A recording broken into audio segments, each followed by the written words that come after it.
Begin. This public hearing will come to order. Good evening. I am Mayor Sherry Cantor, and I'd like to welcome you to tonight's virtual public hearing on the 2020-2021 fiscal year budget for the West Hartford Sector Special Services District. This budget was presented to the Board of Commissioners by the Town Manager, Matt Hart, and the Director of Financial Services, Peter Privatera, at the district's regular monthly meeting on March 10th, 2020. No changes were made to the proposed budget since it was presented to the board on March 10th. This proposed budget is included in the town's fiscal year 2020-2021 annual budget, which is available on the town's website. Because in-person attendance at public hearings is likely to increase the risk of transmission of COVID-19, this hearing is being conducted in accordance with Governor Lamont's Executive Order 7B. Madam Clerk, please call the roll. Ms. Blanks. Present. Ms. Cantor. Here. Mr. Davidoff. Here. Ms. Fay. Present. Mr. Gold. Present. Ms. Kerrigan. Kerrigan here. Mr. Sweeney.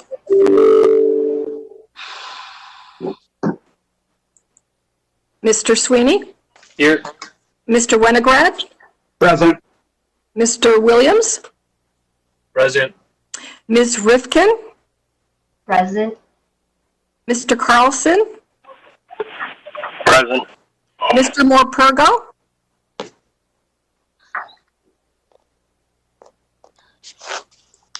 Mr. Morpurgo. I'm present, yeah. And Mr. Spivak. Present.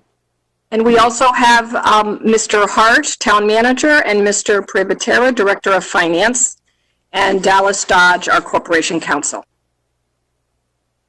Thank you, Madam Clerk. This is Mayor Cantor again. Because of the virtual format of this hearing, there are special rules and procedures that I need to cover before we begin. First, phone access is only intended for members of the public who wish to actively participate and provide comments. If you are on the phone and do not plan to speak, please hang up and watch live on television on West Hartford Community Interactive Comcast Channel 5, Frontier TV Channel 6098, or streaming at www.wactv.org. Again, if you do not plan to comment, please hang up on your phone now. Instead, listen to the hearing on the TV or on the internet. Thank you. For members of the public who are still on the phone, please do not mute your device. The meeting operator will keep everyone's line muted until it is time for your turn to speak. If you mute your line, the moderator may not hear your voice when she calls for comment. Second, I would like to describe how the hand-raising process will work. Unfortunately, our conference technology does not allow us to identify individual callers by name. So when the public comment portion of the meeting begins, the moderator will randomly unmute one call-in line and ask everyone to say their name at the same time. The voice that we hear will belong to the person whose line is unmuted. That person will then be recognized by the moderator and asked to restate their name and provide their street address. We will repeat the process until we have unmuted every phone line. It is very important that you say your name each time you are prompted by the moderator. If the moderator unmutes your phone line and does not hear a voice after the prompt, that phone line will be removed from the conference. If you have called in and are also streaming the meeting on YouTube or watching on TV, please silence your other devices when you speak. Otherwise, there will be an echo because there is a slight delay on the TV or streaming the broadcast. Third, all speakers shall be confined to 3 minutes, except those that are representing a group's duly authorized position on an issue. They may speak for up to 5 minutes. The moderator will play a bell or a chime when you have reached 30 seconds left so that you may begin to wrap up. Out of respect for everyone who wishes to speak, time limits will be strictly enforced. It is going to be a busy night. And fourth, the sole purpose of this hearing is to receive comments from the public. There will be no back and forth between members of the public and the Board of Commissioners. Board members will have the opportunity to discuss and debate the budget during the budget adoption meeting after this public hearing. Fifth, all comments must be germane to the 2020-21 fiscal year budget, and I ask everyone please to be respectful. Obscene, offensive, or threatening language will not be tolerated. Anyone who violates this rule will receive a warning, and if the conduct continues, I will ask the moderator to mute that person's phone line for the remainder of the meeting. If the violation is egregious, that person will be muted immediately. And finally, for the first time this year, we invited the public to submit written comments on the budget via email to the town clerk, Essie LeBreau. Ms. LeBreau, have you received any comments on this budget? No, I have not received any communications or public comments. Thank you, Ms. LeBreau. So with that, there are no comments that have been received. I would like to conclude by thanking everyone in advance for your patience. For some members of the SSD, this is their first virtual public hearing, and we are still learning from our experience. There are bound to be some bumps and glitches along the way, but we remain committed to the principles of open and transparent government, and we will strive to ensure that every resident and taxpayer has a meaningful opportunity to provide input on the budget. With that, Madam Moderator, please initiate the public comment portion of the hearing. Thank you. Thank you, Madam Mayor. There are no public callers at this time. Thank you, Jerida. We will hold on for a few more minutes before we close the public hearing. Thank you.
One more minute, and then we will close the public hearing, and we will open the special services meeting. One more minute.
We will wait the 3 minutes, and then we will begin at 6:15, the Special Services District meeting. Thank you.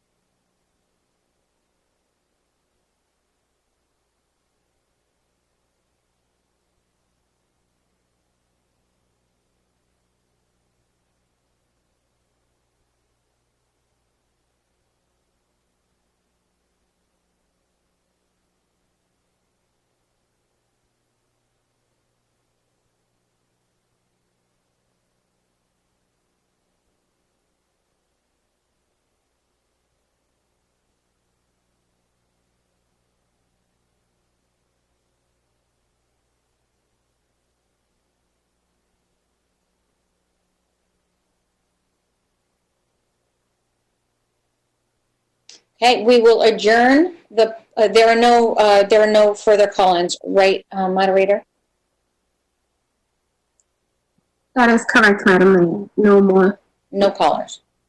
Okay, with that, we will close the public hearing, and in 2 minutes, we will start the Special Services District meeting, scheduled for 6:15.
Okay, it is now 6:15.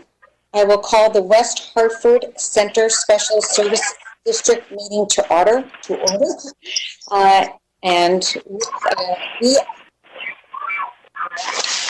Is there somebody not on mute? Thank you. This meeting will come to order. This is the May 12th Special Services District meeting. Because in-person attendance at public hearings is likely to increase the risk of transmission of COVID-19, this meeting is being conducted in accordance with Governor Lamont's Executive Order 7B, which permits municipalities to conduct public hearings virtually. Members of the Town Council and staff, as well as the Special Services District, are participating by WebEx. And members of the public can view the meeting live on West Hartford Community Television or on West Hartford Community Interactive Comcast Channel 5, Frontier TV Channel 6098, or www.whctv.org. The meeting is also being recorded for on-demand viewing, which will be available on the town website. Because of the virtual format, there are some special rules and procedures that I need to cover. I ask all participants to please mute your devices when you are not speaking. If you wish to be recognized, please raise your hand and I will call on you. If you are participating via audio only and I do not call on you and the debate is ending, then please unmute your phone and please let me know so I can recognize you. The main motion will be made by me and no second is necessary. We will proceed immediately to debate. These include motions to adopt, received, or approve business items. Subsidiary motions will require a second. These include motions to amend. A member must be recognized before making a subsidiary motion, but any member can second a motion by just unmuting their line and saying second. Third, pursuant to Executive Order 7B, all speakers must state their name and title each time they speak, so the public knows who's speaking. Fourth, because of the difficulty in tallying voice votes on video conference, I will require that most votes be taken by roll. For some procedural or housekeeping matters, such as approval of minutes, however, will proceed by unanimous consent. For these items, I will just ask if there is any objection in acting on the item as indicated. If any councilor objects or district members object, we will proceed to debate and roll call the vote. If not, then the motion will be adopted by unanimous consent. Fifth, a reminder that if any participant has a problem with their connection, you should immediately call Jerida Reinheimer, whose phone number you were provided earlier. She will let me know, and we will recess the meeting while the problem is being resolved. If it cannot be resolved quickly, we will ask you to call back in just using the audio function. With that, Madam Clerk, will you please call the roll? Ms. Blanks. Present. Ms. Cantor. Here. Mr. Davidoff. Here. Ms. Fay. Present. Mr. Gold. Here. Ms. Kerrigan. Ms. Kerrigan? Mr. Sweeney? Here. Mr. Winograd? Here. Mr. Winograd? Here. And Mr. Williams? Present. Ms. Rifkin? Here. Mr. Carlson? Here. Mr. Spivak?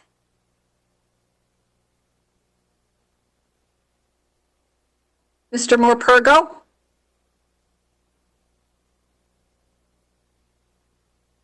Mr. Morpurgo? Here.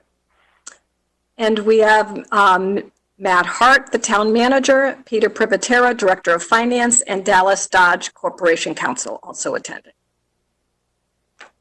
Thank you, Madam Clerk. Now we will go to the approval of minutes, meeting minutes of March 10th, 2020, regular meeting of the West Hartford Center Special Services.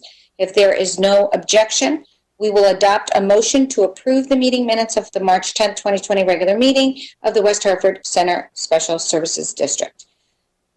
Is there any objection? Hearing none, the motion is adopted and the minutes are approved. Number 3, receipt of communications.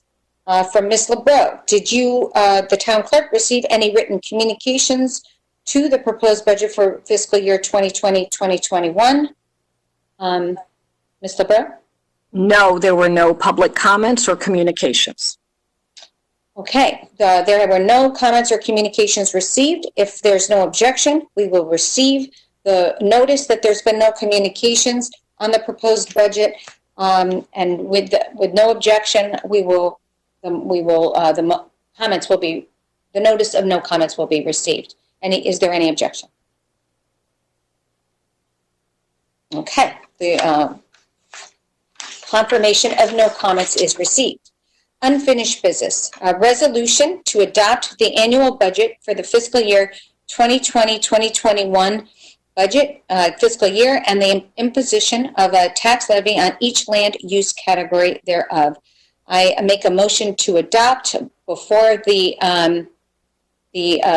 adoption, we're going to go to presentation from any comments from town staff or from the counselors or district members present.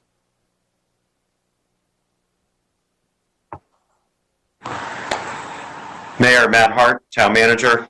Mr. Hart. Thank you, Mayor, and good evening, everyone. It's wonderful to see you online, and hello to folks I haven't seen in a little bit. So we do have the budget as presented back in March. Obviously, there have been some impacts to both revenues and expenditures.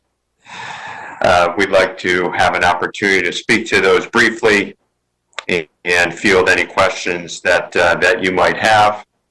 And the resolution is posted online so that you have ready access to it as well. Mayor, through you, I would like to turn to Mr. Privatera for a short presentation, and we also have Mr. Phillips, our Director of Public Works. Parking Operations falls under his portfolio. Mr. Phillips is here to assist with any questions as well. Thank you, Mr. Hart. Mr. Privatera? Thank you, Madam Mayor. Peter Privatera, Director of Finance for the town. First, I want to say that when we crafted this budget way back when, before this pandemic, obviously we couldn't see into the future to see what would be happening, but we are going to have some revenue challenges this fiscal year. However, we feel comfortable moving this budget as submitted forward because we do have some flexibility with making changes to it in our projections. However, the main question we have to deal with is we don't know what's going to happen. We don't know when we're going to open everything up. We don't know when all the businesses are going to be back to capacity. We don't know what the traffic is going to be at the garages. We're going to have to basically take it slowly and react to the situation, react to the economy, react to the pandemic, and try to make this work as best we can. That being said, just a quick overview. On the revenue side, we have the Special Services District tax that has not changed, $1,714,000. We had projected parking revenue of a little over $3 million, parking violation revenue of $87,500, and investment income of $20,000 for a total budget of $4,854,180. On the expense side, we're budgeting a transfer out to the parking fund of $932,261, which represents about a 28% transfer of the parking of the parking budget, and the remainder, the $3,921,919, would be transferred out into the BBS fund to pay the debt service on the existing bonds. The good point is that if you recall, we did refinance bonds on the BBS, and we saved a significant amount of money. Therefore, the debt service for next fiscal year is going down by over $400,000, which means that when we transfer that amount into the BBS fund will have a fund balance of over $355,000. Now, that'll give us some flexibility next year when we're managing the SSD budget and we're trying to determine how much we can transfer into the BBS to pay the outstanding bonds. We will have some flexibility with that $355,000. So again, our plan is to react to the economy, react to the pandemic, react to the governor's executive orders, and manage this to the best we can.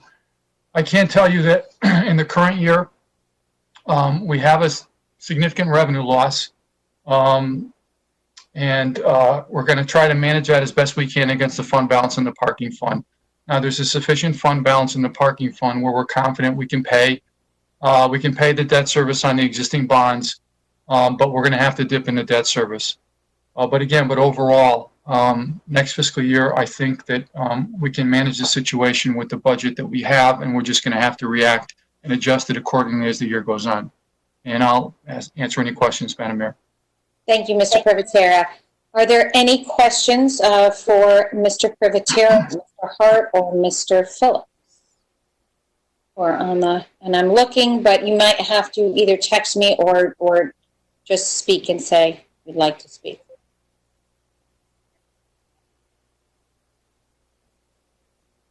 I'm looking for you, but I'm multitasking. Just make sure my phone's not ringing too.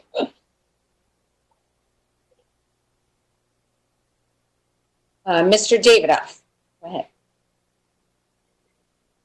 Thank you, Madam Mayor. To Mr. Privatera and/or Mr. Hart. So this committee for the district meets very few times. Do we anticipate that additional meetings would be necessary to look at any types of modifications to accomplish the flexibility that Mr. Privatera just spoke of? Thank you, Mr. Davidoff. Mr. Hart, we'll start with you. Thank you, Mayor. Matt Hart, Town Manager. We have the ability to call a special meeting if needed. I think, as Mr. Privatera explained earlier, due to the fact that we have a healthy fund balance here, we have a fair amount of discretion. If, however, we feel the need to call a special meeting, we can do that through the chair following the proper procedure. And we will, however, keep you informed on a regular basis as to the status of revenues and expenditures. And we can do that through an email communication. I would ask if Mr. Privatera has any comments he'd like to add to that, through you, Mayor. Thank you, Mr. Hart. Mr. Privatera? Thank you, Madam Mayor. I agree with the town manager. I think it would be a good idea because we're going to be managing the town's budget as well as many other budgets that aren't general fund. And I think it would be a good idea that when we start reporting on a monthly basis, we include a report on the SSD as well, so everyone's aware of where we are with our finances. Thank you. Thank you, Mr. Privatera. Thank you, Mr. Davidoff, for the question. I think it's a very good idea. So we will expect to see that monthly status report as well. Thank you. Any other questions from council members or special district members? Special services district members?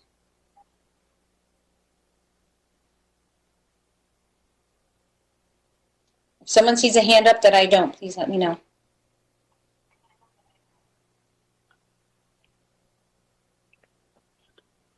I'm afraid I'm missing somebody. Anybody? No? Okay. Dorita, is there anybody that has raised their hand or indicated they would like to speak? No, Madam Mayor. Okay, thank you. All right, with that, we will move on to, we will make the motion to adopt, and we will have to do a roll call vote.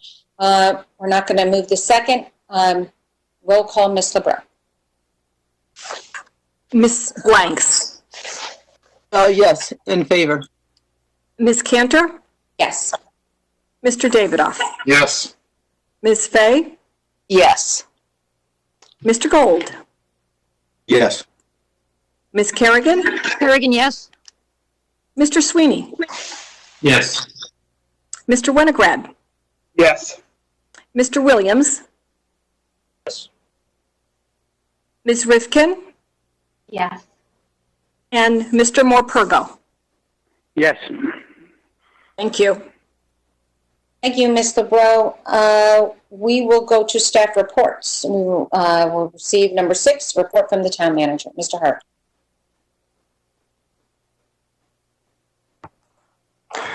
Thank you, Mayor. Matt Hart, Town Manager.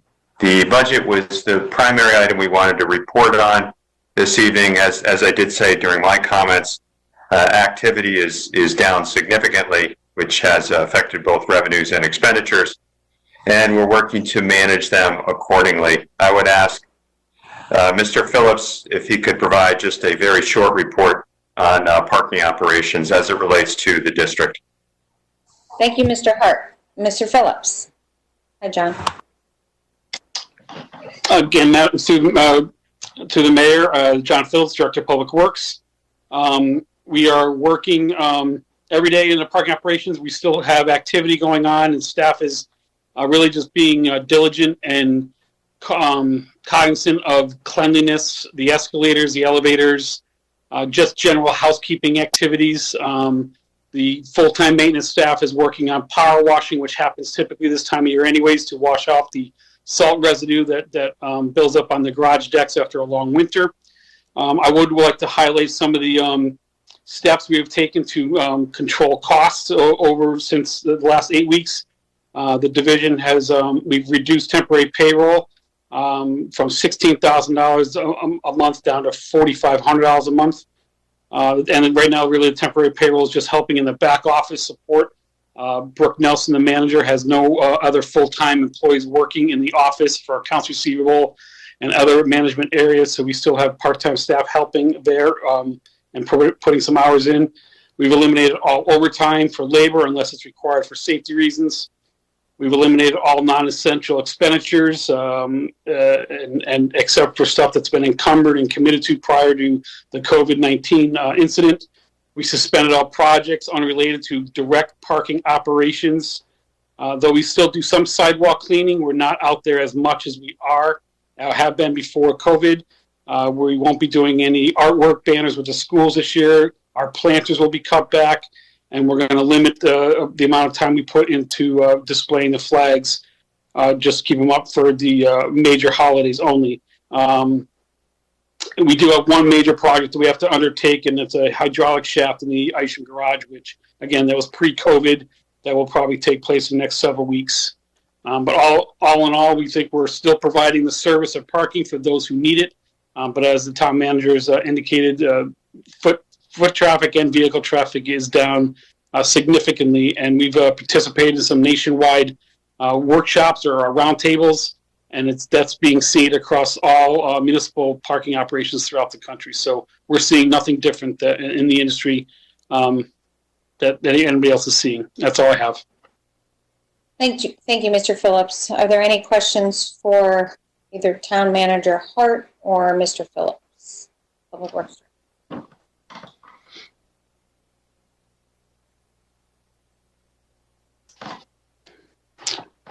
everybody, but I'm not seeing everybody all at once, so.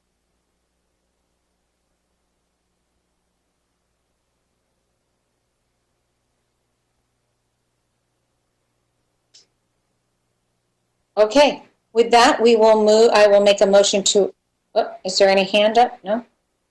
Okay, with that, I will make a motion to adjourn. If there's no objection, I will adopt the motion to adjourn. We will adopt the motion to adjourn. Is there any objections to adjourning? Okay, we are adjourned. The counselors are staying on for another meeting, but Ms. Rifkin, Mr. Spivak, Mr. Carlson, Mr. Moropuko, thank you so much for being here tonight. Be well and be safe. And with that, we will adjourn this meeting and reconvene our town council budget adoption special meeting at 7 p.m. Thank you. Thank you.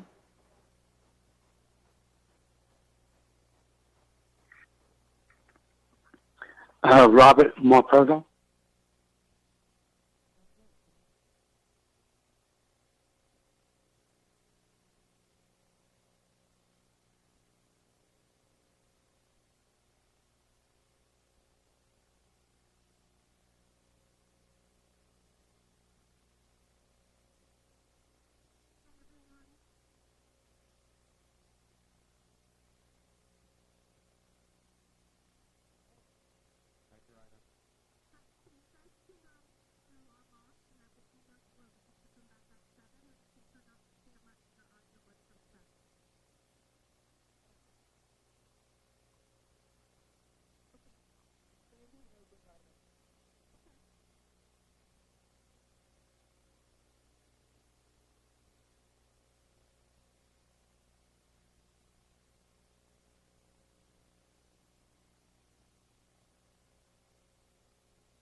Just make sure WTV is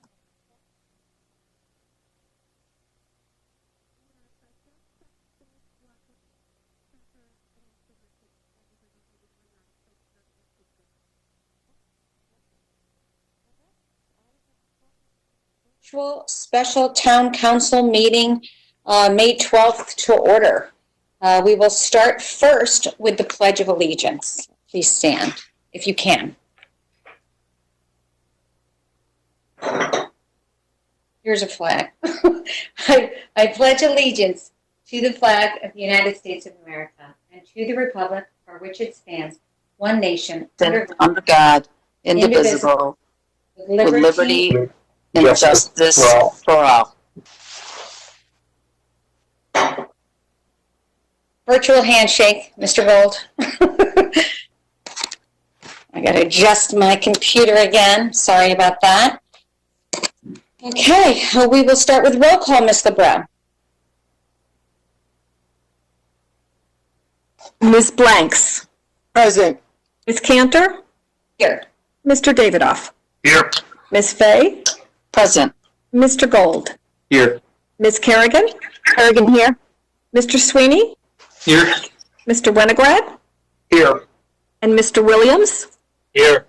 And we have Matt Hart, Town Manager, Dallas Dodge, Corporation Counsel, Gina Verano, Deputy Corp Counsel, Peter Privatera, Finance Director, and Finance members Lisa Newton, Patty Lewis. We have Fire Chief Mr. Priest and Police Chief Mr. Riddick. Thank you very much, Ms. LeBron. This meeting, again, I have to go through our special procedures. So because this in-person attendance at public meetings likely to increase the transmission of COVID-19, this meeting is being conducted in accordance with Governor Lamont's Executive Order 7B, which permits municipalities to conduct public meetings virtually. Members of the Town Council and some town staff are participating by WebEx, and members of the public can view the meeting live on West Hartford Community Television, West Hartford Community Interactive Comcast Channel 5, Frontier TV Channel 6098, or www.whctv.org. The meeting is also being recorded for on-demand viewing, which will be available at the town website, on the town website, sorry. Because of the virtual format, there are some special rules and procedures that I need to cover before I begin. First, I ask all participants to please mute your devices when you are not speaking. If you wish to be recognized, please raise your hand and I will call on you. If you are participating via audio only and I do not call on you and the debate is ending, then unmute your phone and let me know, or your speaker on the computer, and let me know so I can recognize you. Second, main motions will be made by me. No second is necessary. We will proceed immediately to debate. These include motions to adopt, receive, or approve business items. Subsidiary motions require a second. These include motions to amend. A member must be recognized before making a subsidiary motion, but any member on a second motion can just unmute their line and say second. Third, pursuant to Executive Order 7B, all speakers must state their name and title each time they speak. Fourth, because of the difficulty in tallying votes on the video conference, I will require that most votes be taken by roll call. For some procedural or housekeeping matters, such as approval of minutes, however, we will proceed by unanimous consent. For these items, I will ask if there is any objection to act on the item as indicated. If any counselor objects, we will proceed to debate and do a roll call vote. If not, then a motion will be adopted by unanimous consent. And the last procedural, before we get started, is a reminder that any participant that has a problem with their connection, you should immediately call Jerida Reinheimer, whose phone number you were provided earlier. She will let me know. We will recess the meeting while the problem is being resolved. If it cannot be resolved quickly, we will ask you to call into the meeting using a phone and participate via audio only. Madam Clerk, we are all set to go. We will start with the approval of minutes. If there is no objection, we will adopt the minutes to approve the Town Council minutes from April 20th, 2020 special meeting. Is there any objection?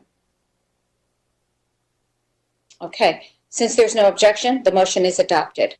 To B, These are public hearing minutes, application 1445-1459, New Britain Avenue, 225-2020, ordinance reducing number of parking spaces in food truck area 310-2020, ordinance amending schedule of permitted main uses for experiential recreation and restaurant facilities 310-2020, and budget public hearing 4/27/2020 and 4/30/2020. If there's no objection, we will adopt a motion to approve all those items that I just mentioned. Is there any objection? Seeing no objection, the motion is adopted. Number 3 is consent calendar. There are no items. And number 4 is communication and reports from Town Planning and Zoning reprogram for capital improvements for 2021-2022 program year, recommending approval.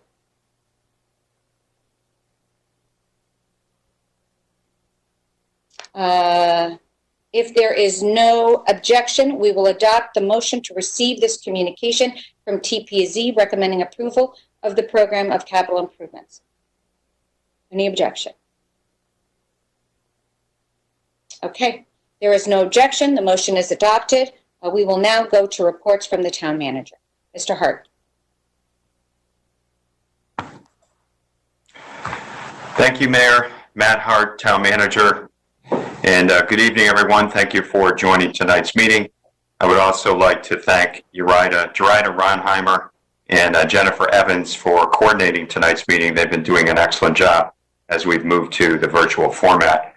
Let me let you know who has joined us as staff tonight. Chief Greg Priest will be assisting with my report. We also have Bob McHugh, our emergency management specialist, available for this portion of the meeting to assist with questions as well.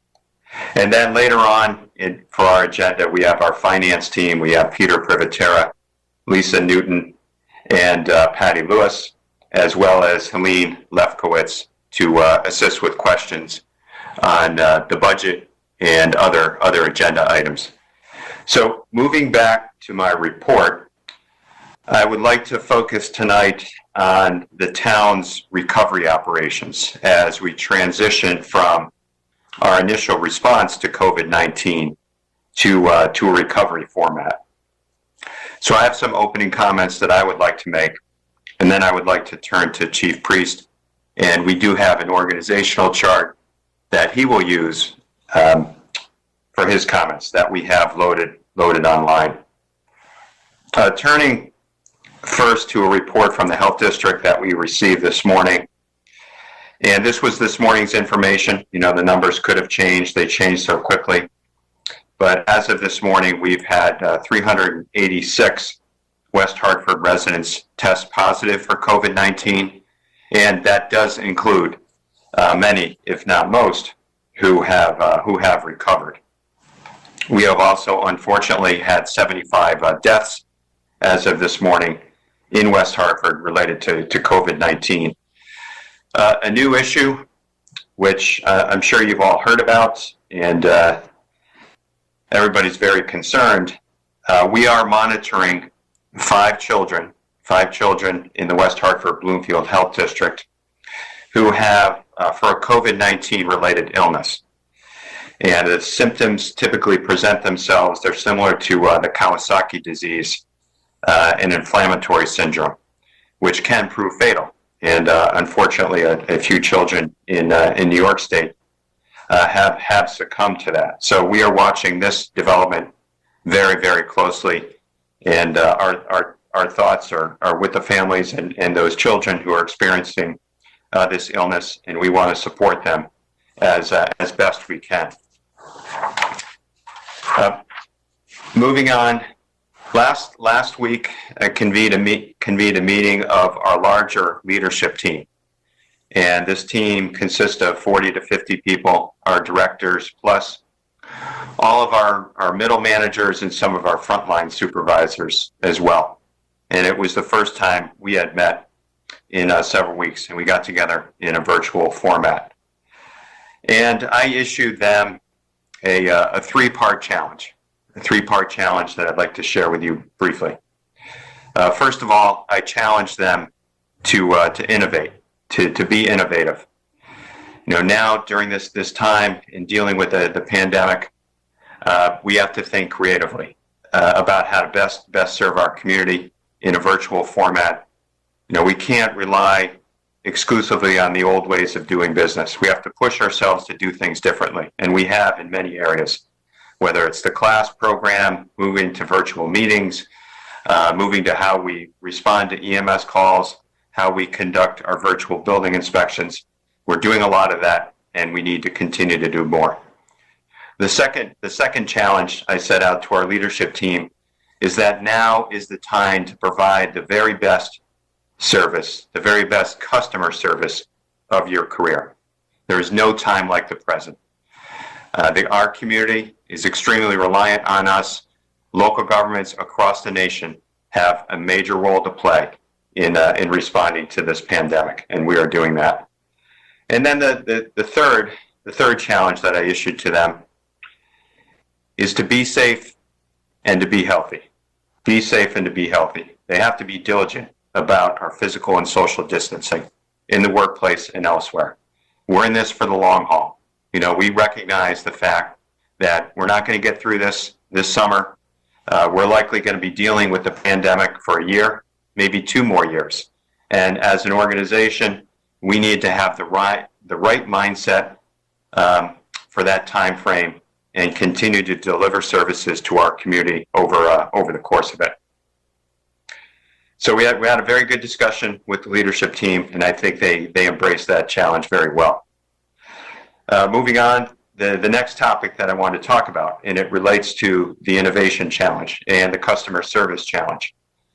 Outdoor dining and retail. We talked a little bit about this at our last meeting.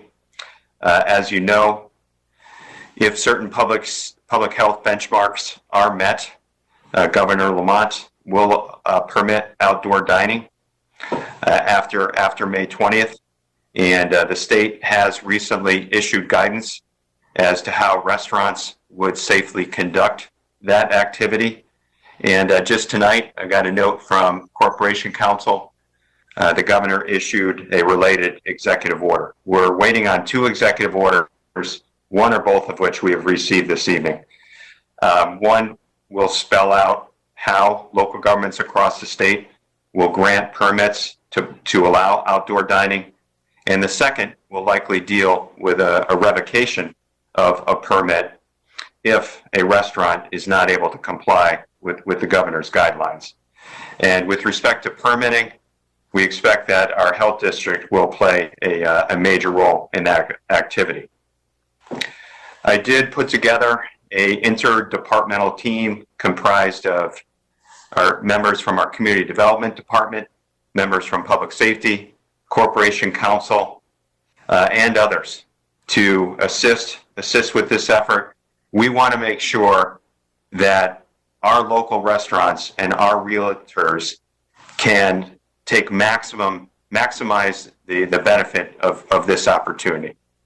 We want to give them that option. We want to facilitate this for them so that they can maximize their opportunity to engage in outdoor dining. We don't think we're going to need any local legislation because of the governor's actions under the executive order. And we're working on a plan right now that will allow our restaurants that abut a public right-of-way, whether it's a public sidewalk, parking spaces, parking lots, streets, etc., how they can use more of that right-of-way to conduct outdoor dining. So we're working on a plan right now that would allow restaurants in Blueback Square to use a large segment of Isham. And then we're also developing a plan for restaurants along sections of LaSalle, sections along Farmington Avenue, and even a section of South Main Street to use our sidewalks and some of our parking spaces, in some cases even a portion of the street or a portion of our parking lot for outdoor dining. Later this week, we expect to be able to provide guidance to our restaurants as to how they can obtain a permit and those who currently engage in outdoor dining, how they can maximize their footprint. And then next week, we expect to have a plan that will show how restaurants can use our public right-of-way. We'll plan to share that with them next week and to solicit their feedback and input. You know, we want to come up with something that works for them. We do expect that we'll be tweaking this over the course of a season. This will come at some cost, and we're developing a budget for this as well. We would like to be able to implement a plan that would more or less stay in place over the course of the outdoor dining season. So again, we would look to block off sections of Isham and Blueback Square. We would look to utilize parking spaces, some of the street in LaSalle, Farmington Avenue, and South Main. And we would put in barriers to protect our diners from vehicles. And that will come, you know, at a bit of a cost, and will take some time to put together. But we are excited. We're excited about that opportunity. And next week, we'll be able to permit our restaurants that are currently engaging in this activity to move forward. And we have not forgotten about restaurants that are located purely on private property, whether it's restaurants in Corbin's Corner, restaurants up in Bishop's, and elsewhere in town. If they can get permission from their property owner, from their landlord, to utilize some of the common areas, the common outdoor areas in those locations, as to how they can best do that. And we'll be willing and able to grant them a permit for that activity as well. So some very good work in that regard, and we are meeting almost daily. Actually, we are meeting daily at this point to move it forward. Mayor, at this point, I would like to take any questions council members may have on the points I've just discussed, and then move to Chief Priest to elaborate on our recovery operations. Thank you, Mr. Hart. Questions for the town manager? And again, I'm looking. Can't see everybody, so I mean, there's a couple people that their initials are on and their pictures aren't. So I apologize for that. I don't know why.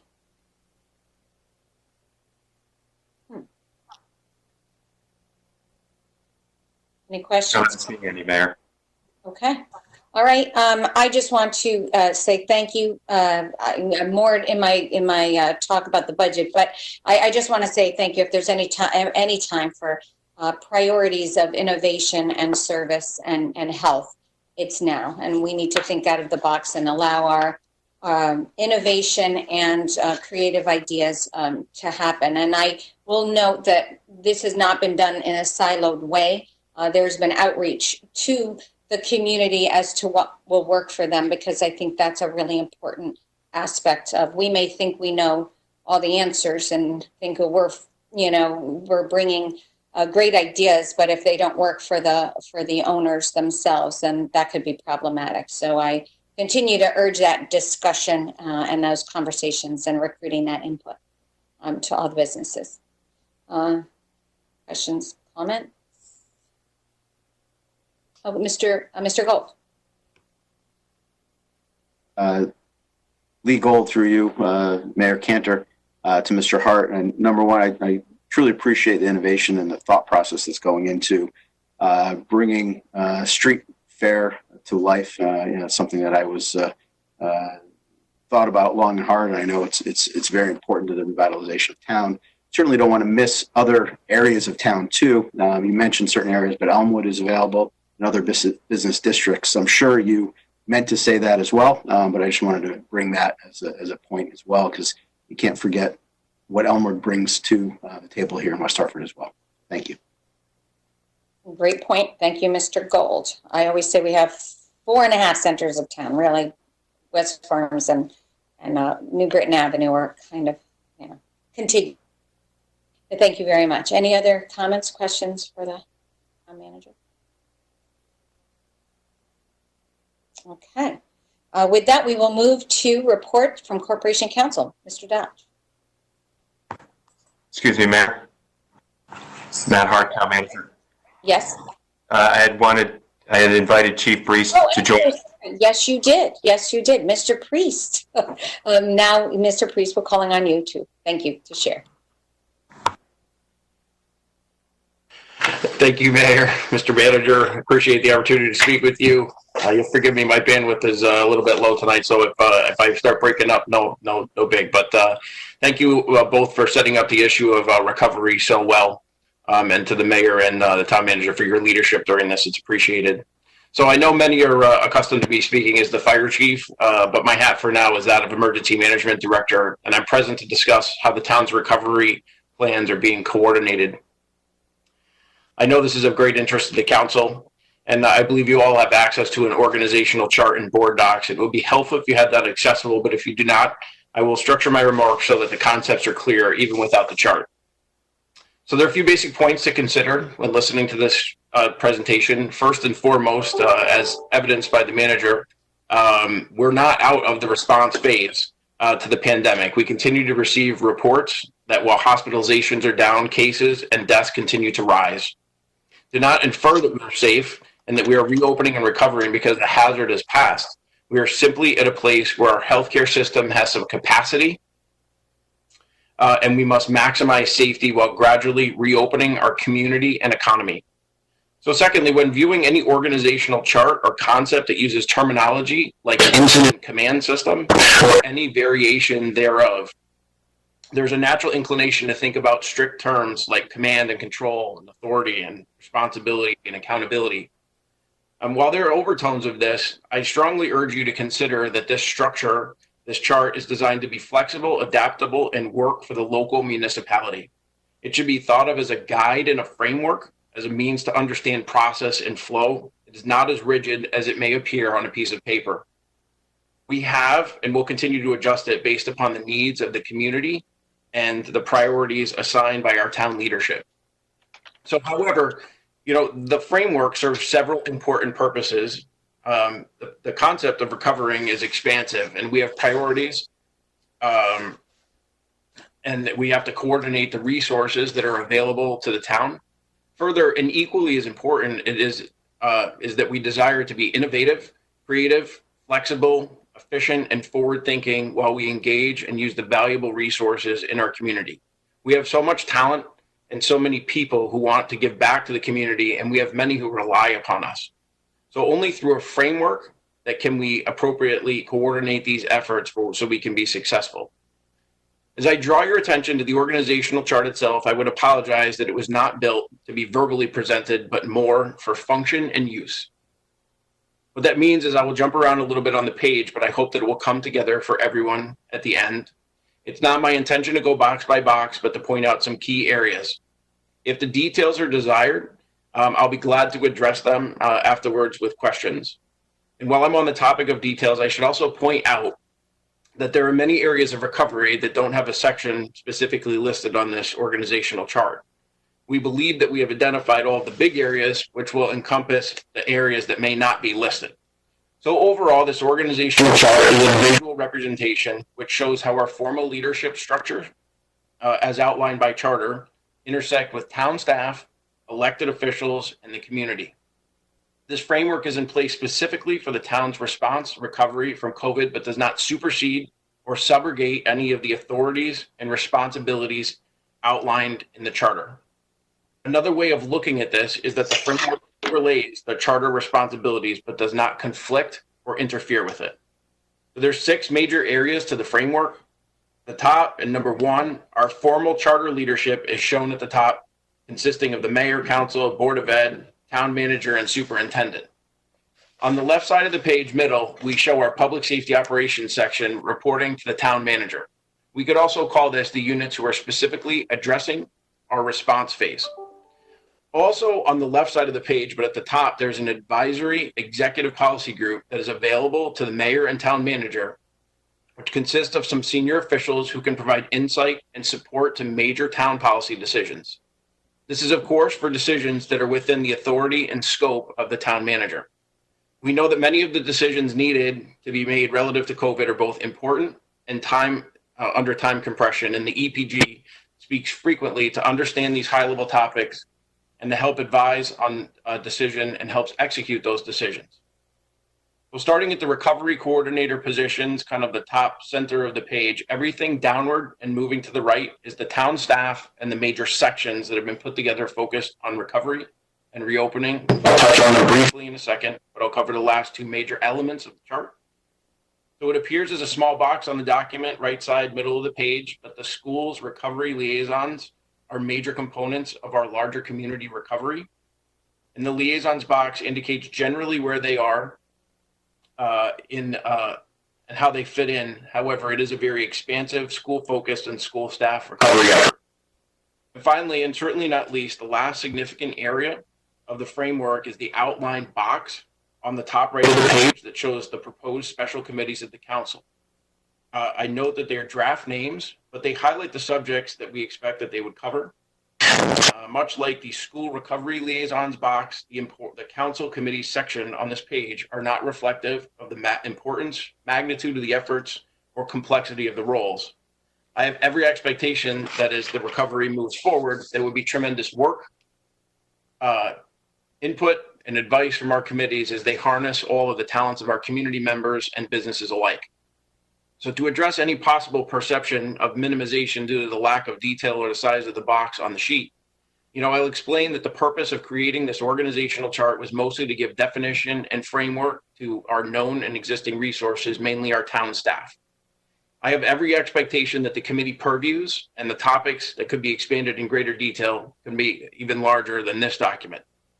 So you can see we've built this framework out more on the town side, and the intent is so that we have a vision for a process and assigned resources ready to receive input and innovative ideas. Further, we want to have specific groups of people available as subject matter experts who can be resources for our committees.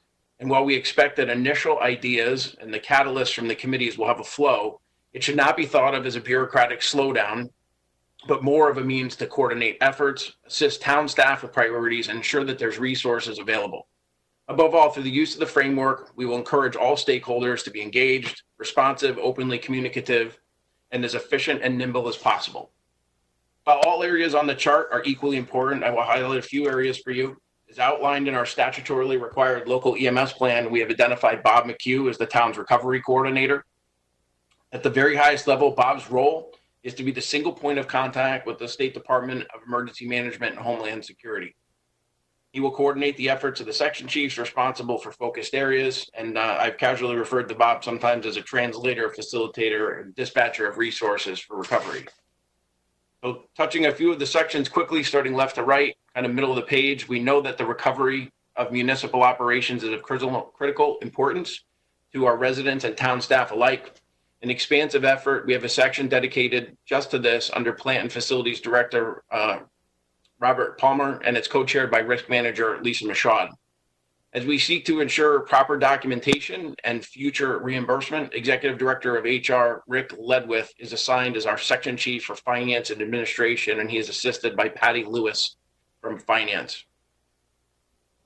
Within our Public Information branch, headed by Renee McHugh and Martha Church, we are working to make sure that we have a defined intake team. This basically means that we have a focus on intaking citizen concerns, advice, and issues. The inputs come from phone calls to our hotline out of our library, our website, and other venues. Another way of looking at this is that the intake team is that they are a microphone for our community.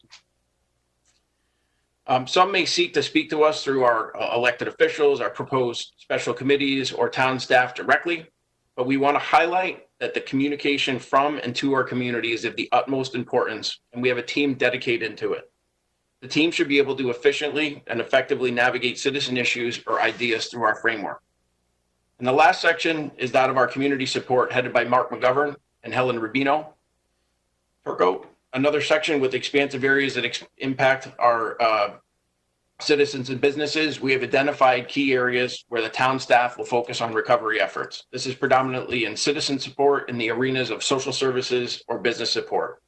And this section will likely have significant contact with our proposed subcommittees. So at the risk of going too long, I believe I've covered the big parts and addressed what the town manager has asked me to do this evening. I'll wrap up my remarks here and address some questions and note that this framework can and will be adjusted as necessary.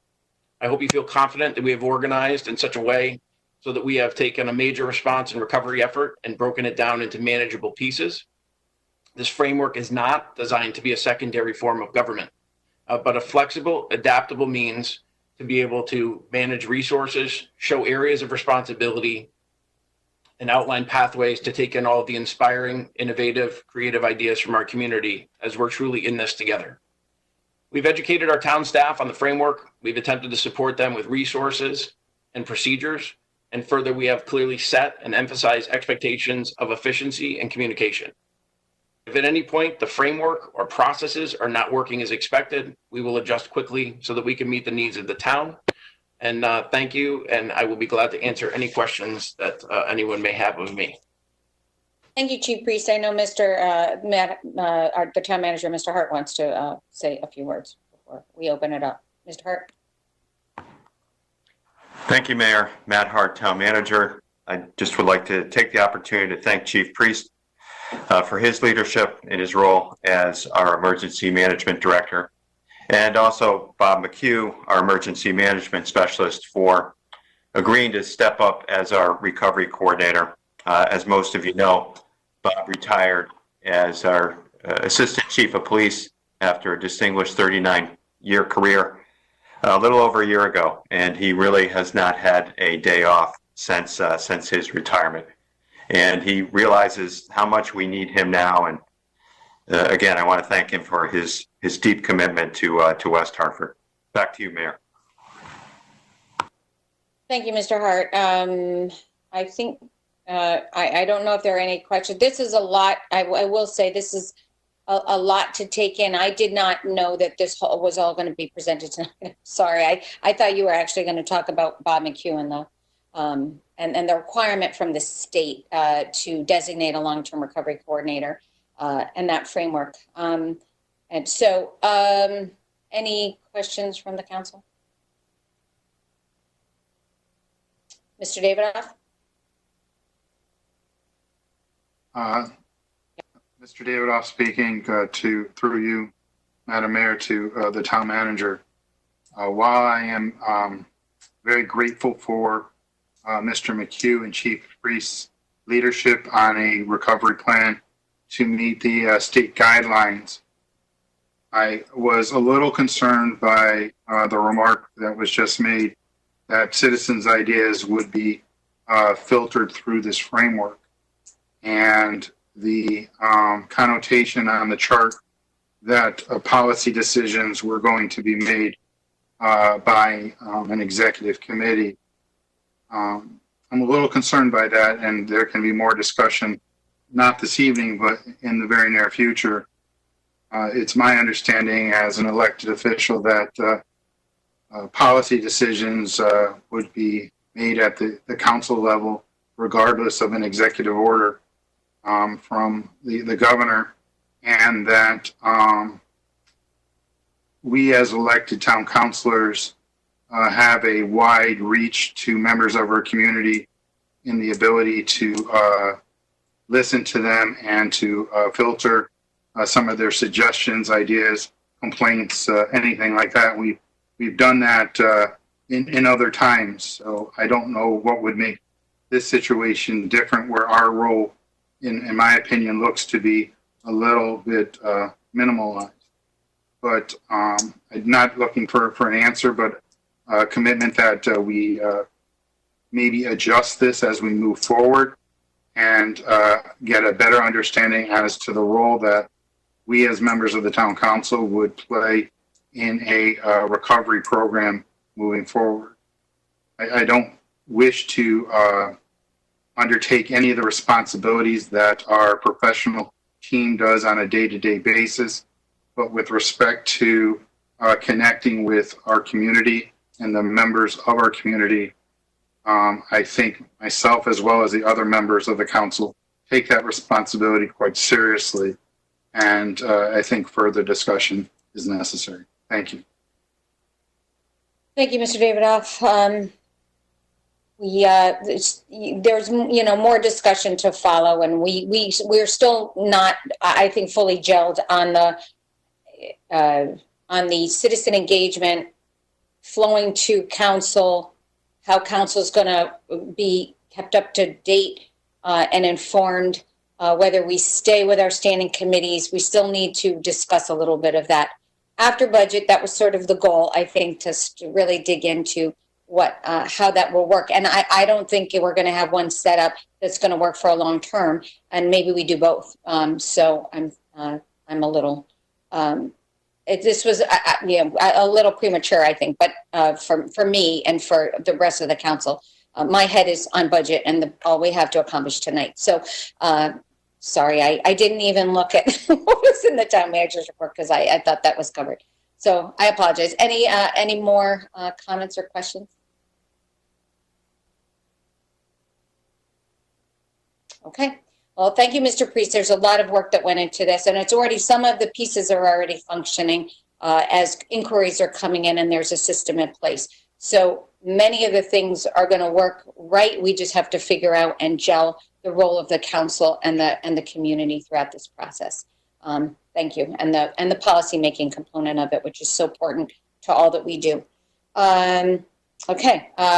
No further questions. All right. Mr. Dodge, Corporation Counsel. Thank you, Madam Mayor. As the town manager mentioned, one of the primary functions of my office as the pandemic has gone along has been to review the executive orders that are being issued by the governor. They were being issued on a daily basis now. They're being issued a little bit more infrequently, but I think that as we get closer, to actually reopening, they will probably become a little bit more significant once again in terms of how they impact municipal operations. So again, when the governor issues executive orders, it's my office's responsibility to evaluate those and then provide guidance to the different town departments. We have a distribution list of our senior staff that we send those to along with guidance, and we follow up if necessary. The most significant executive order that we've been anticipating is the one on restaurants and retail reopening. And I predicted this morning during the meeting of the town manager's working group on this issue that the governor would probably issue it in the middle of the town council meeting tonight, and he did, literally almost at the moment that the meeting started. So I've not had an opportunity to digest it yet, and am not in a position yet to give guidance on it, but it looks like with regard to the reopening of retail and restaurants, that the governor does provide for an expedited process for adopting municipal zoning amendments, and also will require municipalities to, he's created a new permitting and approval process for outdoor dining. It's in the way of a local mandate, and so municipalities will be required to comply with this. And again, we'll be meeting first thing tomorrow morning with the town manager's working group to discuss the impact of this on the town's plans with restaurants and retail. And so there's more to come on that. We're also working to come up with a process for some of our lesser boards and commissions to be able to start meeting. I think that hopefully we'll be able to have, for instance, the library board and the historic commission will be able to have meetings in the next few weeks. The most significant project that we're working on in that regard, though, is a process for the Board of Assessment Appeals to start meeting on tax assessment appeals. We unfortunately got caught in the position where, due to the timing of our assessment appeals, some municipalities were able to handle their assessment appeals before the shutdown happened on March 10th. West Hartford had not done our appeals process yet. And so we're trying to figure out a way to move ahead with that. We have about, I think it's in the neighborhood of 120 tax assessment appeals that we need to handle. They all need to be publicly noticed meetings that are broadcast and made available to the public.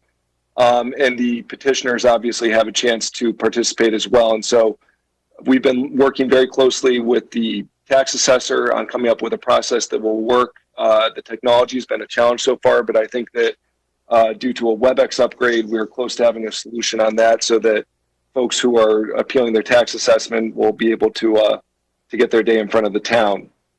The other thing that we're going to be dealing with coming up is the process for absentee ballots. I anticipate that the state will, in all likelihood, expand access to absentee ballots. This is going to require an enormous amount of resources for our town clerks and registrars to be able to process those ballots.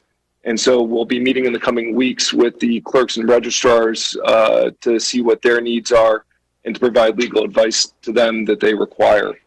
And finally, I did just want to highlight some work that my office did over the last few weeks on the agreement with Jackson Labs to provide testing to our first responders and paramedics. I particularly want to thank the fire chief for his work on making this happen, and you as well, Madam Mayor, for creating this partnership between the town and Jackson Labs. I was very proud of the role that my deputy, Gina Verano, was able to play in this, sort of quarterbacking a very expedited review of the agreement that we reached with Jackson Labs. I'm hopeful that as the reopening occurs, it sounds like there may be requirements on different businesses to provide testing for their employees. I'm not sure if that'll affect municipalities, but this may become a model for a future program that the town might be able to develop, and I think may also serve as a model for some other towns to adopt similar programs. So again, very good work by Deputy Corporation Counsel Verano on that. And with that, Madam Mayor, I'm happy to answer any questions that any members of the council have. Thank you, Mr. Dodge. I would also like to take the opportunity to thank Deputy Corporation Counsel Verano for her work on the Jackson Lab. It's really a wonderful model, and I'm very proud of all that we, of everybody's role in that, and I appreciate your hard work. Any comments or questions? And again, thank you, Mr. Dodge, for your tireless support and advice. And I like most of it. I'll just say that. Okay. Any other comments or questions for Corporation Counsel?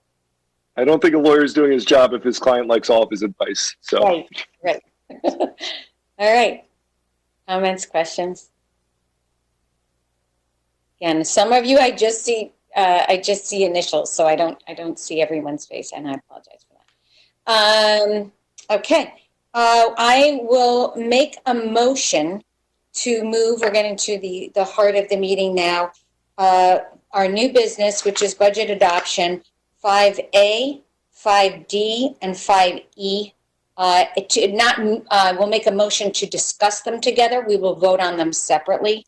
And then we will vote on, we will actually discuss, vote on the other items, B separately, C separately, and then F, G, and H all separately. But we can discuss those three items that are related to budget adoption together. So I'm making a motion to accept, to adopt the ordinance A, ordinance, and the two resolutions D and E, to discuss them together. And if is there any objection with discussing those items together? All right, well then we will start the discussion and then we will go back and move those items separately. Mr. Davidoff, would you like to start as Chair of Finance Administration? Thank you, Madam Mayor. Good evening. I'd like to begin my remarks on the fiscal year 2020-2021 budget by thanking the residents of West Hartford for entrusting this group of individuals with the task of developing a budget that meets the needs of our wonderful community. While the council undertakes this task every year, it has never had to perform this important responsibility in the midst of a pandemic. Prior to the pandemic and the physical distancing norms, the council decided that it would perform its review of the town budget as a body of a whole rather than by the individual council committee structures. When one looks at that, we did a pretty good job of accomplishing this feat. I would like to first thank my daughter Lonnie and Mr. Sweeney for their assistance with setting up my desktop computer in order for me to participate in these online virtual meeting platforms. As one who is technologically challenged, I truly appreciate your assistance. On March 10th, Town Manager Hart presented us with his town budget, and subsequently, due to the pandemic, Mr. Hart and Mr. Moore, Superintendent of Schools, went back to the drawing board and revised their budget proposals. During our 3 virtual council workshops on the budget, the council heard from the town manager, the director of finance, as well as the town departmental directors about what was being proposed for our town budget. I'd like to recognize my council colleagues for their time, input, and discussions during this procedure. The budget that will be adopted tonight is better because of your involvement. I would be remiss if I didn't thank Mayor Cantor for her assistance. Mayor Cantor has chaired the Finance and Administration, formerly known as the Finance and Budget Committee, for as long as I can recall. But this term I was asked to serve as chair. I appreciate Mayor Cantor's expertise, experience, and willingness to share with me the ins and outs of our town budget. For this, I am quite grateful. To Mr. Hart and to Ms. Reinheimer, Mr. Privatera and his finance team of professionals, Lisa Newton and Patty Lewis, thank you. West Hartford has and continues to be a very well-run, financially managed community that is guided by sound budgetary principles.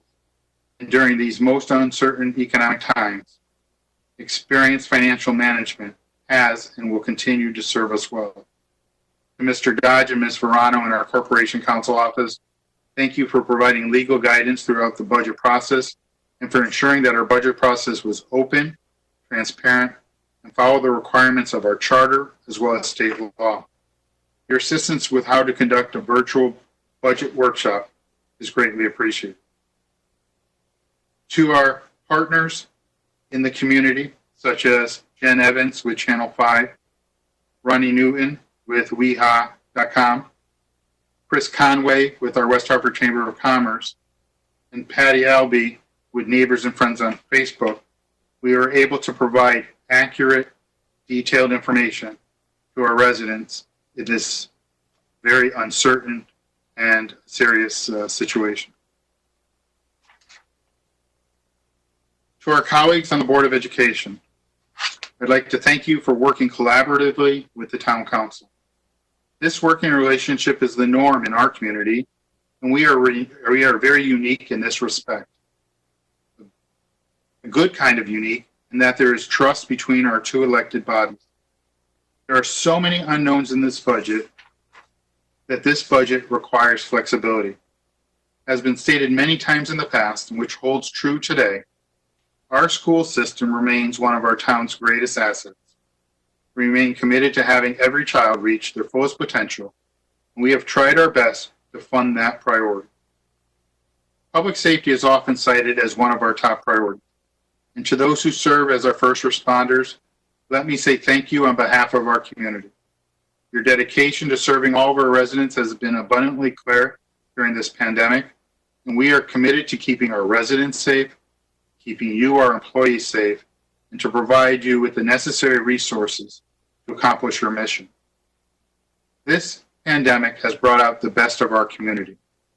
To all of our community's essential workers, whether they be nurses, doctors, aides, and grocery workers, or whatever occupation you may have, basically our entire community has stepped forward, and to this I say thank you.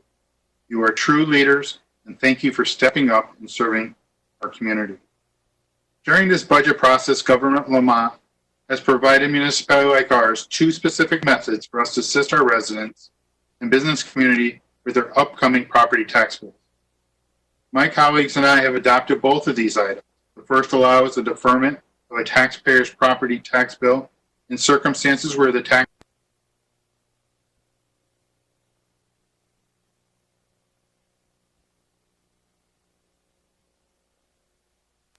In previous years, our town collection rate has exceeded 99%.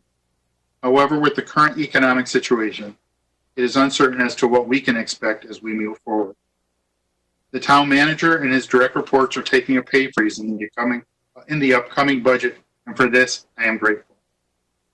The Finance Administration Committee is ready to constantly review the budget that we adopt tonight to see what areas may need more funds and what departments may need less funding. The ability to remain flexible is key. There is so much uncertainty as to what programs and services can and will be provided. Physical distancing and our number one concern has been and will continue to be keeping our residents, our employees, and everyone who visits our wonderful community safe. Safety is our highest priority. With respect to the budget that we'll be adopting tonight, the mill rate is 41.80 mills, the exact same mill rate that has been in effect this past year. The flat mill rate was accomplished by having both the general government and the school department looking for ways to lower expenditures so as to not put an extra burden on our taxpayers in the upcoming year. The council did receive many comments from our very engaged residents who asked that we restore funding to our wonderful libraries. The budget that we will be voting on tonight restores $200,000 to library services. Further, we will be adding $100,000 to the facilities budget, as that department is charged with keeping our buildings sanitized and safe. The state of our town is strong, Madam Mayor. Our residents are caring neighbors, always willing to support each other in terms of crisis. This pandemic has taken a toll on every family in West Hartford. Yet I've been so impressed how so many have stepped up to volunteer to assist those in need of food, how our students have adapted to virtual distance learning, how our community rallies together in times of crisis. Thank you to everyone for putting the heart into West Hartford.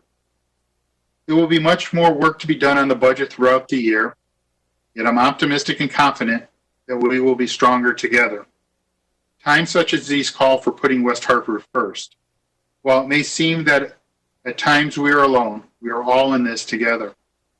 For the first time in recent memory, our Board of Education adopted their budget with a 7-0 vote, a bipartisan effort by all. As chair of the Finance Administration Committee, I respectfully request that all of my colleagues support this budget and cast an affirmative vote in favor of this budget. A 9-0 vote would be unprecedented in recent history, but the message that it would send to our community would be that as governing leaders, we are working collaboratively and cooperatively for our community's good. Thank you, Madam Mayor. Thank you, Mr. Davidoff. And I just, while at the tail end, I have more to say, but I just want to thank you for your leadership, the hard work that you did in preparing and assisting in preparation of multiple budgets, and all of the discussions that we've had, and the time and the energy that you've put into this. It's sincerely appreciated. And right now we are going to finish with the committee members. We will go to Mary Fay next. Thank you, Mary Fay. Thank you, Mayor Cantor, and thank you, Deputy Mayor Davidoff. It's been excruciatingly hard to do this virtually, and I think we've gotten to a good place. But I gotta say that this is my second term, and I've been fortunate to be on the Finance and Budget Committee for 2 years. And every year you learn more and more and more. It's not easy. Mayor Cantor, you've always said that. It's not easy. I've been managing large budgets for most of my career. It's never easy. I think we did do some really great work, and we did accomplish keeping our mill rate flat. My concerns, and they've always been, and I've voiced them all along during the process. This is nothing new. I'm going to sound like a broken record, but I'm very concerned about sustainability. We're still one of the towns with a large mill rate with high taxes that are very concerning to younger families, seniors, and really everybody. We're a wonderful town. We all love it. That's why we live here. That's why we join to get involved on a voluntary basis with the council and other things. It's fantastic. I can't say enough about it, but we're at the tipping point in terms of mill rate. So I'm very, very, very pleased after the initial budget that was displayed on March 10th by Mr. Hart, I was not happy with that one at all, with a proposed tax increase. That's, the state of the state. I mean, we know where the state's ending up. Not very good. But I just want to say a couple things. I'm very, very, very concerned about the future, as we all are, and we don't know what that's going to hold. But I don't want to come out of this and have our citizens believe that we're reining in expenses because of the pandemic. That's certainly a big concern. The pandemic affects all of us, and I think our town, in terms of a volunteer and helping each other and neighbors being neighbors response, has been fantastic and probably one of the best in the country.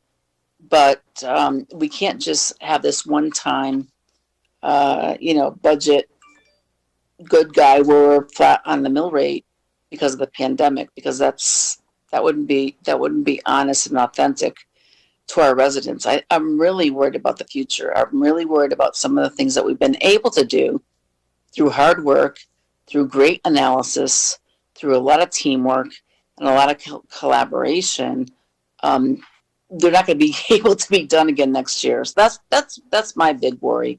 I've lost sleep over this. I've tossed and turned over this vote. And I want to make sure we ask for this, the minority party. We've asked for flat budgets before, but we've asked for, can we do this in the future? And can we be able to maintain this level of taxes and burden on our residents going forward? And we haven't seen that yet. So we don't know. We don't know. We simply don't know. So that's my concern. That's always been my concern. So this is not a novelty for you to hear. But having said this and having thought about this and having digested all the numbers, I'm going to support this budget for a couple of reasons. It does take away some services, which is, you have to make tough choices during these times. But it maintains a level of lifestyle and safety and education that we all come to expect in West Hartford. So it's a reluctant vote for yes, because we can't just be the party and no. That's not my style. But I do worry about the future, and I really want to see those projections as soon as possible.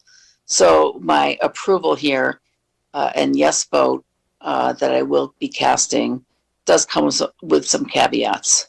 So if we can all recognize that going forward, that we'll all work together in the spirit that we did this past cycle and really roll up our sleeves to get it done and make sure that we're not going to bait and switch our residents with a big increase next year, then I'm supportive. Thank you for the opportunity to speak. Thank you, Ms. Fay. I take your comments very seriously, and I really do appreciate the thoughtfulness that you put into this budget. I don't know what just happened to my computer. The next person is Mr. Sweeney, who is the other member of the Finance and Administration Committee. Mr. Sweeney. It wasn't just your computer.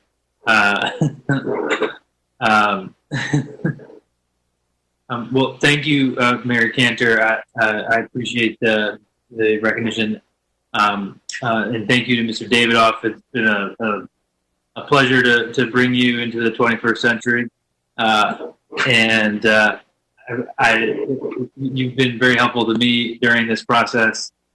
So we both learned a lot, and to Mary, it's great.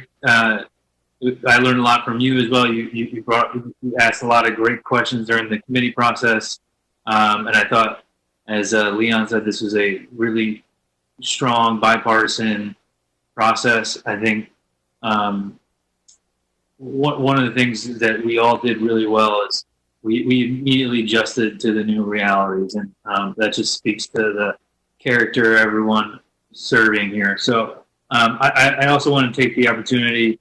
I did note to myself I should just thank Mr. Davidoff and say ditto to everything he said, because I know he covered just about everything.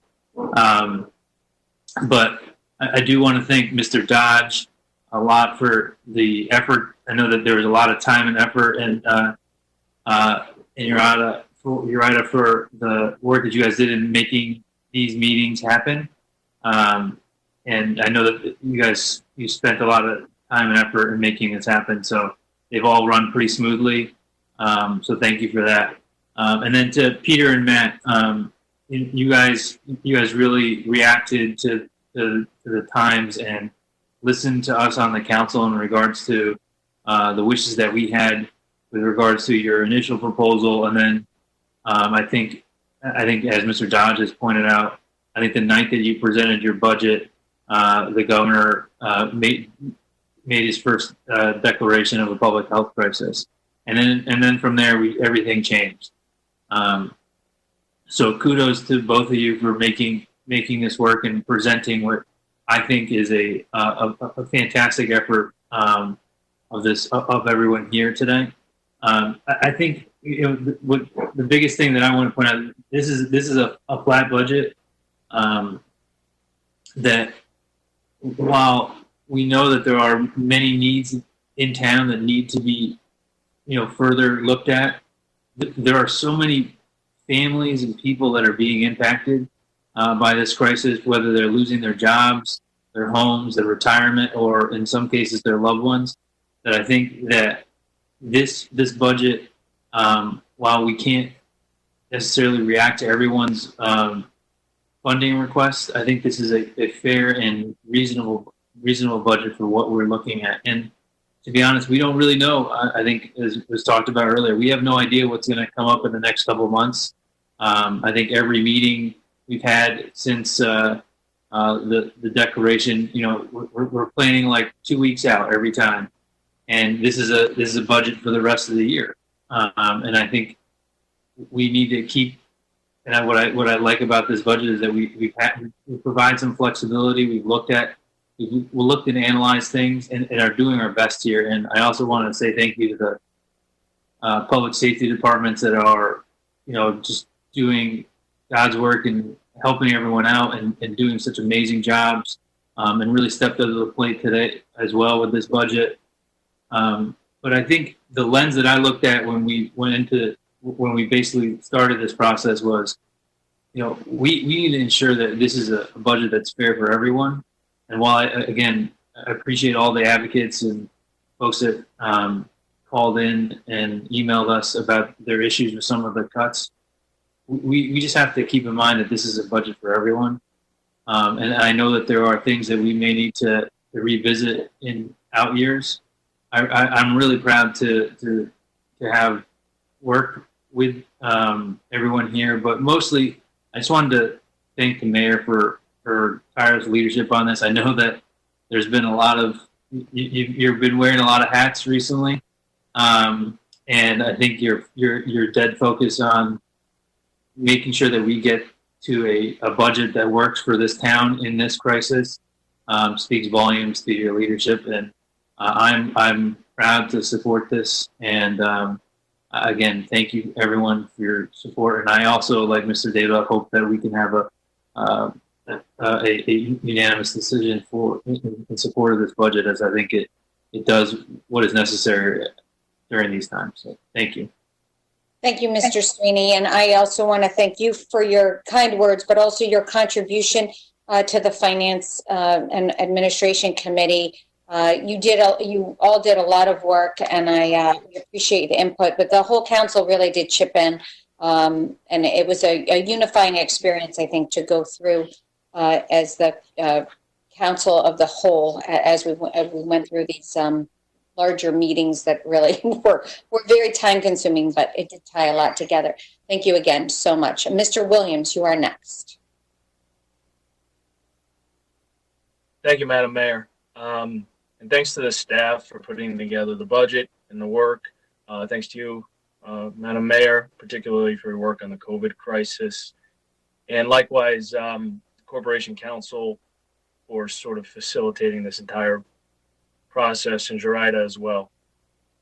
So when I first ran for the town council in 2015, I ran on a platform that the town's budgetary trends were unsustainable. And about a year and a half ago, it might have been a little bit more, we had a bipartisan agreement that the budget trends were in fact unsustainable. And specifically at that time, we had a finance and budget meeting where we discussed the potential for a fiscal stability plan. The meeting centered around our budget trajectory, and during the meeting, the word unsustainable was used to describe the town's budget growth, and not just by me. Indeed, the outlook was so concerning that means to address it included options rarely, if ever, discussed: pension obligation bonds, selling off town properties, and consolidating town services such as our libraries. And then now we fast forward to today. We're in the midst of a global pandemic. Tens of millions of Americans are unemployed, and the adverse economic impact has sadly been felt right here at home in West Hartford. I'm sure I speak for all of us when I say that nearly every resident household that we know of has experienced a pay cut, a furloughing, or a layoff. And many of our businesses have been unable to open for weeks. The bills keep stacking up for them without revenue coming in. And it's great we are starting to open up, but the damage is going to be long-term for those businesses. It's going to take them a long time to recover. Yet despite this grim economic environment and an acknowledgement that the town's budget trends were unsustainable even before the pandemic, to me, this budget continues down the same road. The budget is not flat. It raises the budget by nearly $4 million. There were, in my view, opportunities for further savings and reduction, but unfortunately, we have not made those decisions that, in my view, are necessary to protect our town's economic stability moving forward. First, this budget contemplates millions and millions of dollars in pay raises. I would like to acknowledge that the town manager and his administrative team, they're taking a pay freeze, and I appreciate that. Nevertheless, the undertaking was not followed throughout our budget. Indeed, the Board of Education budget alone includes $3.4 million in pay increases. In my opinion, pay increases in this environment should not happen. Based upon my calculations, if the budget didn't provide for any pay increases, we would then have a flat budget. Second, I still have tremendous concerns about a fire department's transition to primarily a provider of paramedic services. My concerns are no secret to anyone on this council, as I've articulated my reasons many times over the years, but at the end of the day, the providing of paramedic service has been a constant cost driver for the town's budget. Last year, the department had 183 fire-related calls, down from 228 in 2015, a trend that has really gone on for many years for our department.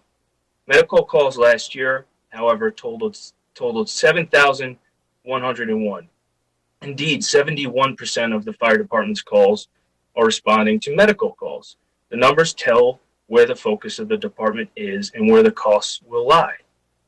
And to that end, in this budget alone, the department's budget is jumping approximately 8% in 1 year. This increase includes costs for EMS training, costs related to EMS billing, EMS equipment, associated overtime, etc. The size and cost of the department has increased since the inception of the paramedic services program, and with the administration's eye on providing transport services in the near future, its expansion and costs will continue to go up in the years to come. And finally, I think we need to take a more serious look at building consolidation. It's a very tough issue that no one really wants to talk about because our community loves each and every facility, and they should. That said, many of our buildings are older and require investment to maintain. This includes our schools, which we are maintaining despite aging infrastructure and declining enrollment. Total enrollment went down from 9,435 in 2016 to a projected 8,414 in 2025. That's 11% reduction in just 9 years. At the beginning of this process, I was hopeful that in a pandemic, we would be able to have a budget that was truly flat. I believe strongly it has been acknowledged in our meetings leading up to tonight that the budget years ahead are going to be extremely challenging. The state is broke, it's out of money, and I suspect that, well, the pandemic made that much worse. and that West Hartford will not be able to rely on it for funds in the out years, as it has in recent years. And at that point in time, the town will be left to make draconian measures all at once to make up the difference. And we could have helped start the process of reshaping our budget to a more sustainable form with this budget cycle, but I feel like we didn't do that, and we have ceded some of our discretion in the years to come and made the town increasingly subject to factors outside of our control, like state funding. Thank you. Thank you, Mr. Williams, and thank you for your input and your perspective. I value your service very, very much. You are an honest and I'm a hard public servant. Work hard as a public servant. Next up is Ms. Kerrigan. Thank you, Madam Mayor. It seems like a lifetime ago that us councilors sat with you, Madam Mayor, next to each other, not fearing breathing each other's breath. And our town manager presented us with a budget with a substantial increase. Now we sit in our own homes in a virtual meeting because of the COVID virus. Our world, our state, our town has changed. COVID has had a devastating effect. And COVID-19 demands us to see things differently, whether that's the town council, our school, shopping, work, our family life has changed. COVID demands that we prioritize in a way that we've never had to prioritize before. It demands that we define what is essential, whether these are services to our taxpayers or workers in our town. These are difficult decisions. These are challenges that we have never faced before. And I want to say thank you to so many. First of all, Jerida Reinheimer, without you, we would not be having a virtual meeting. Thank you for getting us into WebEx and allowing us as a town to continue to do the work that we need to do. And Jen Evans for, of course, broadcasting that out to our entire community to view. Mayor Sherry Cantor, your communication to our community has provided a sense of what is happening, as well as what they can do and what you are doing for them. Unparalleled. I feel, since that you know so much about small business, you're not only creative, but you're also driving down the budget. So when I see your name on the executive policy committee there, I know we're in good hands. Thank you for all that you do for the town. Matt Hart, thank you for turning the town so that what was a town hall became sort of a virtual hall and kept us going, and most importantly, sharpening the pencil for a budget that serves the needs of all.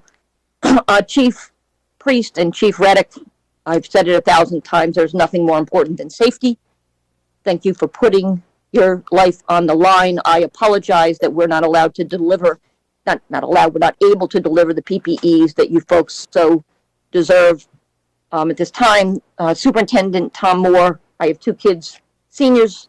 I've watched how you turned a brick and mortar classroom to a virtual classroom, and my boys are involved in that. Also, thank you for getting creative and putting out suggestions and ask for suggestions on how to do graduation. Gretchen Nelson, grab and go meals. There is no family in this town that relied on meals provided has gone without, as well as Chromebooks in the school. An army of volunteers to watch you do this on a dime is so impressive. Peter Privatera, you know numbers like nobody's business. Thank you to the Board of Ed. 7-0 is impressive. That does speak volumes, to Leon's point. Dallas Dodge, I got to tell you, you have the expertise of our old Corp Council, not old, but our past Corp Council, but with an economy of words, and I always appreciate the economy of words, so thank you. As a town, we should all feel very safe and proud and grateful to be here.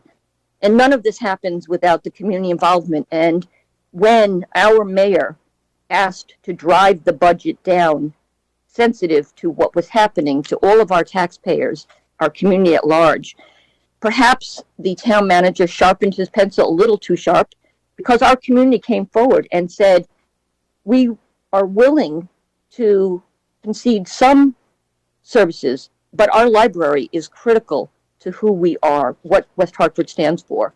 And so from a cut from 500,000 to 300,000 to 100,000, I know Martha Church, because I spoke to her along the way, says, yeah, I can continue to do the good work that we do in our community with that budget. And I know that we all know how flexible we have to be. I just want to say thank you to all the community who took time and emailed, who not only spoke about the services that they enjoyed at the library, but much more than that, they were empathetic and advocated for those who rely on the library as a lifeline. That they, quite frankly, reading these emails made me cry. I was so proud to know that people were not so concerned about their lack of internet because they had it, but for those that didn't have the internet. That they were speaking for those that don't have access to a computer. They were speaking for the kid that doesn't have a safe place to go to focus on their work. They were speaking for the elderly who needs help with learning how to communicate on a computer with their grandchildren. I am so impressed with who and what we are. Because the library, you know, there was someone that said, you know, what that amounted to was about $15 a year in their tax bill. And they said, you know, I'd rather pay that $15 and be sure that those that need it most, it's there for them because they do need it. You know, there was a jingle that I grew up with, you know, the place for you and the place for me is the local public library. There are books for you and there's books for me, but the fact is that the library is a resource center. It's a community place. It's a place that defines, quite frankly, West Hartford. We say having flat roads without potholes is important, but what's more important is making sure that an individual has access to the internet or somebody needs help applying for a job, which you cannot do in person on paper anymore. You have to do it by way of having a computer and access. That the library, particularly in a population that is as diverse as ours, is a necessity. It's not a luxury. It's a place for art. It's a place for education. It's a champion of not just children, but for youth, for elderly, for the disabled, for the businesses. Libraries that are who we are, and they promote civil discourse, and quite frankly, they're catalysts for cheering social problems. So I just want to say thank you for all of those in our community that understand the value that the library, it's not just about someone who says, I don't want to buy a book, I want to save money and take it out of the library.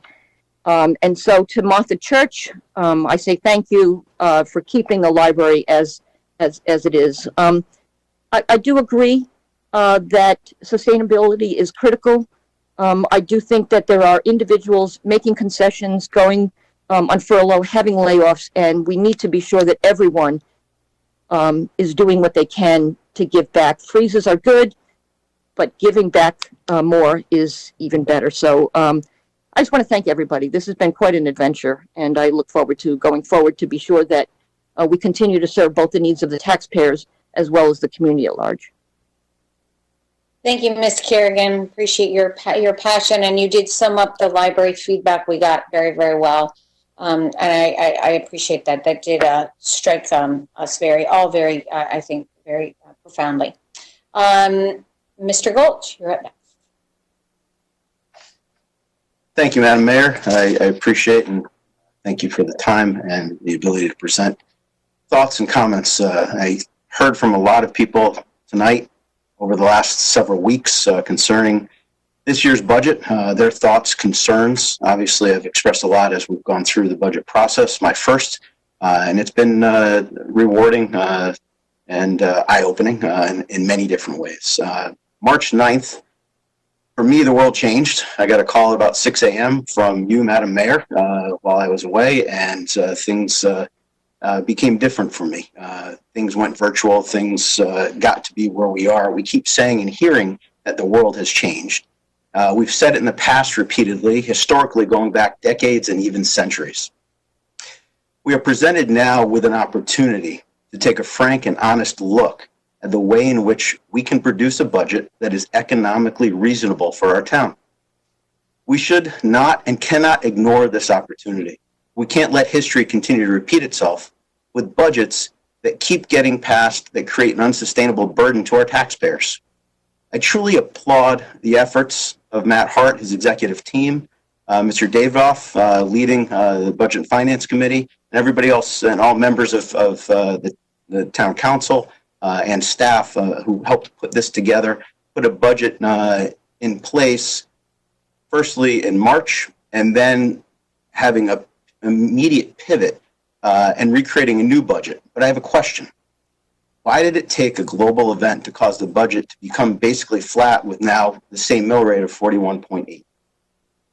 Still, the town's expenses are increasing, and there's an increase in our budget as we see of 1.27%. I certainly can support any budget that allows our citizens to not feel the pinch in their wallet. Still, we have unemployment rates across the country unseen since the Great Depression. This pandemic is far from over. We all know that. We need to continue to be vigilant and prepare for tomorrow. I am troubled, however, by how we have gotten to a flat budget. There have been cuts to services. We know originally the library was going to be cut by 9.7%, which now has been adjusted. Our pools, 9.1%. Our pools remain closed. Programs are being cut, and we've laid off 130 part-time employees. The fundamental problem is that we currently address the budget by asking the question, what is the least amount we can add to keep the mill rate at a reasonable increase for our residents? The question we should be asking is whether each line expenditure is needed at all. We need to address the budget from the point of view from starting afresh every year.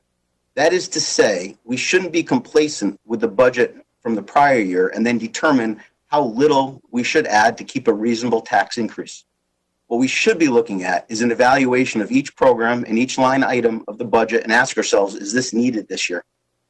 We need to be more creative, more forward-thinking in solving our collective problems.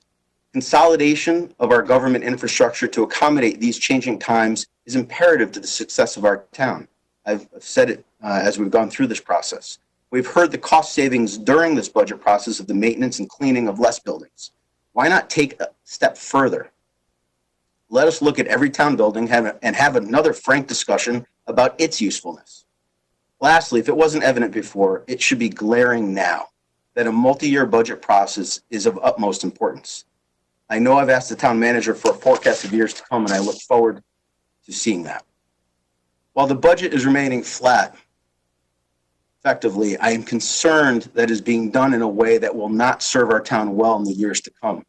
Originally, as we know, the budget was going to increase by just over 4%. The pandemic hits, we say, wow, we have to reduce the budget. Why did we wait till now? My hope is we learn from this and collectively move forward in a fiscally responsible way, not just allowing the pendulum to swing back next year and the year after and so on. I've thought about this decision and know it is appropriate to vote for this budget to help support our taxpayers' economic livelihood now, but hopefully for years to come. I will do my best to ensure next year's budget is similar or reduced.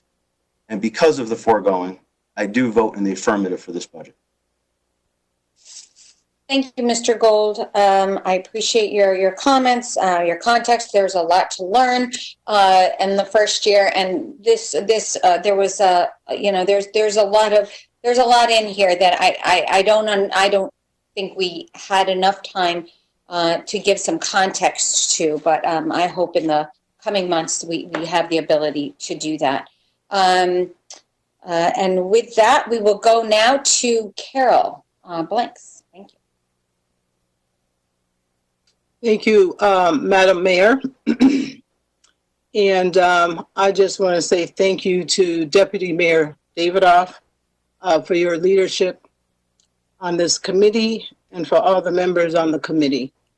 The budget before us that was presented back in March, the initial budget was different than what is before us today.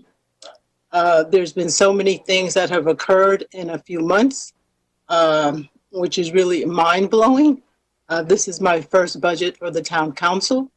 And when I ran for the council, I knew that what had an idea of what to expect, which was different from being a board member, but I had no idea that we would be doing this in the midst of a pandemic, and one that is very uncertain in terms of not only the days and weeks to come, but in the years to come. Having said that, I would like to give thanks to many of whom my council members have already done so, but I think it is important to acknowledge many of the people who were part of this process. Often, I don't want to say we take them for granted, but I always like to reiterate that these are people who put in a lot of time, in hours, into servicing the town, poring over decisions that are often difficult decisions that affect family members. But I would like to say thank you to Town Manager Hart and your entire team. I won't name them since everyone has already done that, but you all know who you are and you know how hard you work, as well as the Superintendent Moore and the Board of Education. And I would like to echo a previous colleague who stated that it's remarkable that their budget that they passed was unanimous. I'd also like to thank the mayor for her leadership and her tireless work for the town, as well as Chief Priest and Chief Riddick. And I can't forget our health director, Amy Kraus, and the hard work that she continues to do each and every day. To the Corp Counsel, Dallas Dodge, and Gina Verano, and all the work that you've done. To Jerida, especially for not only Jerida, but for the tech support that you've often assisted me with in terms of just being able to get onto these meetings through WebEx, as well as other mediums. Very important. And I've often said this. So this was a difficult process because, as some of you have always continued to state, about we have to be responsible for our residents and taxpayers in town. And yes, we would like to reduce our mill rate if that's possible. But I think what is before us in terms of a flat budget is good, especially during this point in time. As we go forward and we look at what's in front of us, especially for our next fiscal year, we will monitor our expenses and our services, and perhaps in the years to come, we can reduce where we are. But I think right now we do have to take things one day at a time, and we do have to be responsible as a council, as well as to our residents, our business owners, the taxpayers, and to our future taxpayers, meaning our students in towns, especially the seniors who are preparing to go off to college and eventually will come back and take on leadership roles in our, whether it's our town services or as elected officials. The other thing that I admire about our town is we have an open and transparent process.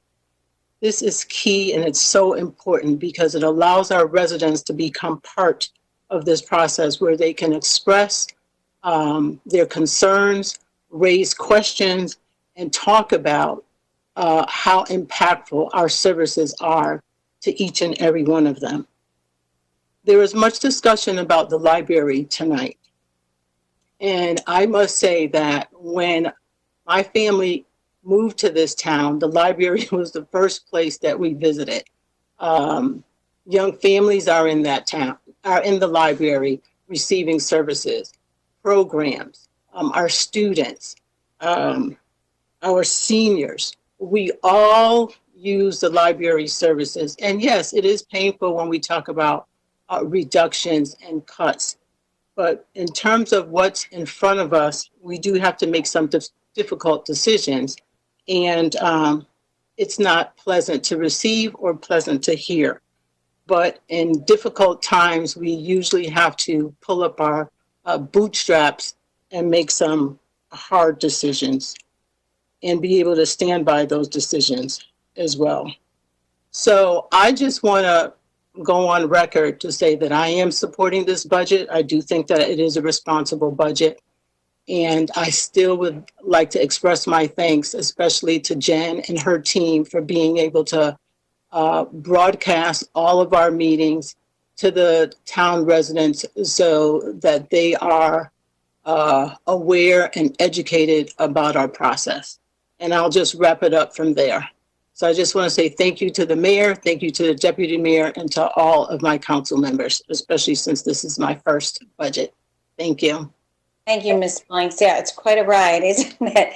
I appreciate your input, your passion, your service on the school board. You gave us, sort of some guidance. And I appreciate your work on the Public Safety Committee. Obviously, incredibly important to where we are right now. So thank you. So I'm the last counselor to speak. And I want to start by thanking again all of my colleagues. Leon. Hey, Sherry. Oh my gosh, Ben! Oh my God, no! Oh, I'm so sorry. I'm so sorry, Ben. I put my hand right over it and I spilled water. I apologize. I'm so sorry. Ben Winograd, town councilor, valued member, Ben Winograd. Okay. So knowing that I was going to be on the later end of comments today, and knowing that my colleagues would have thanked everyone at least once and more than a couple times, I'm going to actually try to respond a little bit to some of the comments made, particularly by our colleagues Lee Gold and Chris Williams. But first, let me just say, to getting through the thank yous in a shortened manner, obviously I want to thank Mr. Hart and Mr. Privatera for their amazing guidance through all this, through our mayor and our deputy mayor for just the fantastic work that they always do, and especially Leon for his work on taking over this challenging committee and running meetings in an amazingly effective way. And I know that the mayor enjoyed being able to sit back for once. I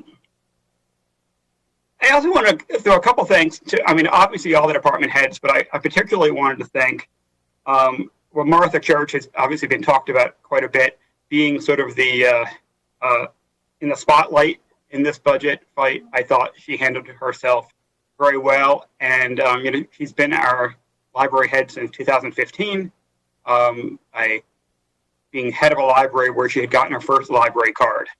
She is a West Hartford hero, and the outpouring of love we got about the library is certainly in part a reflection of the fantastic work she's done over the past 5 years. And I do thank her for her, again, grace, frankly, through what was a difficult process. And obviously to the residents who did speak on behalf of our fantastic library. I also wanted to mention, it hasn't been mentioned yet, is John Phillips, who, for those of us in the meeting, could see the pain he exhibited when he realized that he was actually going to be proposing a budget that had a fairly big increase. And his professional almost embarrassment about that. And then he explained why. And in fact, the reason his budget had to be increased was for things outside of his control, specifically the great increase in the cost of waste management. He has been a great advocate on behalf of trying to come up with creative ideas for resolving that issue, but certainly the cost of recycling and waste are going to be an ongoing problem. And we talk about sustainability, that's certainly one that's going to continue. And we couldn't have anybody better to lead that department as we struggle through that. And on that, but with that theme of things beyond our control, over the past few years, we've passed very reasonable budgets. The budgets have been honest. We did not go to the reserve funds. We did not do financial tricks in order to make them get to some arbitrary, frankly, number to try to get to a zero increase. What we looked at was what do our residents want and need, and what does it cost to pay for it? And then trying to, yes, raise taxes if necessary to pay for it. I'm a big believer in that, that you pay for what you get. And if you can't pay for it, then you shouldn't get it. But sometimes things are worth it. We all have to spend money sometimes. So I thought the budgets we did, again, were honest. And we, for example, adding to the reserve and adding for our pension. Well, this year, and really to answer the question that Lee raised, and I'm waiting for this question because I've been, we come up with a budget, we say a 2 or 3% increase, whatever, and then we come to a zero. Well, why couldn't you have done that before? And I think it's a great question. And the answer is that this is obviously an unprecedented crisis, and it's raining, and it's time to use some rainy day funds. The state's certainly doing that. Thank God we at the state level had a good surplus. And in the town level, we were able to use some money that we normally would not use in order to get to a place I think we needed to be. And that's because of the good fiscal practices we've had up until now. But to Chris's point, I think it's true that in order to get to this kind of budget in a non-crisis year would mean really big cuts in the kind of services I don't think right now our residents really want to see. And certainly the library was a taste of that. The letters we got about the library, I think, were a taste of that reaction. Now, to those, they're my ideological allies. Listen, I think this is going to be really tough. I'd love to be able to do 2-year budgets. I'm not sure we can do a real 2-month budget. We don't know what's going to happen over the next year. Right now, it's a lot of guesswork. And no one can predict it. No one can predict what's going to happen with this virus. No one can predict how openings will work. We're planning as best as we can. But we may well need to spend more. We may well find that we have to cut services a lot based on where the budget is. A lot's going to depend on what the federal government does. If we get the kind of national resources that we should be getting, a real new deal to deal with what could be a national depression, then we'll have a shot at maintaining most of our services. And we'll be able to help those that most in need to get through these trying years. If not, who knows what's going to happen? If blue states are punished, then we're really going to be in a lot of trouble. I do think that this budget is exactly what we need right now. It may not be a basis for what we'll be doing in the future because, again, we can't predict. But I think we'll get through it. And again, with the transparency and with getting to our residents and hearing from them, we have all the resources we need to do it right. I will make one just a substantive point of it. Both Lee and Chris mentioned on consolidation of buildings. We had, in fact, begun a process of a review. We had started that process. It did get interrupted. Where it will end up, but you're absolutely right. I agree with you. We need to look at those. We have to do that evaluation of our entire fiscal plan to see whether or not we can find savings there. And it will continue, I'm sure. That did get a bit interrupted. We would have been far more along at this point, but for the world. And finally, let me just, I was going to start with this, and then we were laughing, and it seemed inappropriate. But we started this meeting with the report of the toll that we're taking, and and we heard that we had lost 75 lives in West Hartford so far. We haven't, in my mind, been treating the casualties of COVID the way we did, other tragedies. And, nationally, we're, at one point, 9/11 every day, kind of loss. And I do think we should reflect on that. This is not normal times. This is a daily tragedy. And, we're all doing the best we can to cope in these difficult times. So let me say to everybody, if I've been short with, we're all going through it. And we all have to sort of give each other space and understanding, because I think the entire country is suffering similarly. And, partisanship and everything else just feels so out of place. And so hopefully, again, we'll all metaphorically, shake hands, drink together, eat, and try to recreate, sort of that human contact as we imitated on Zoom. So, again, thank you very much to my colleagues. I'm looking very forward to getting actually together with you. I miss you all, and I'll support this budget, and thank you very much for everybody. Ben, thank you for your heart. Thank you for your patience. I appreciate that. And thank you for sharing so much of yourself and every decision that you make. We feel it, and you make us all better. So I appreciate your words, and all that you do. And with that, I don't think there's anybody else, but I don't. Double checking. Sorry about this. I'm getting texts too, so I'm sorry.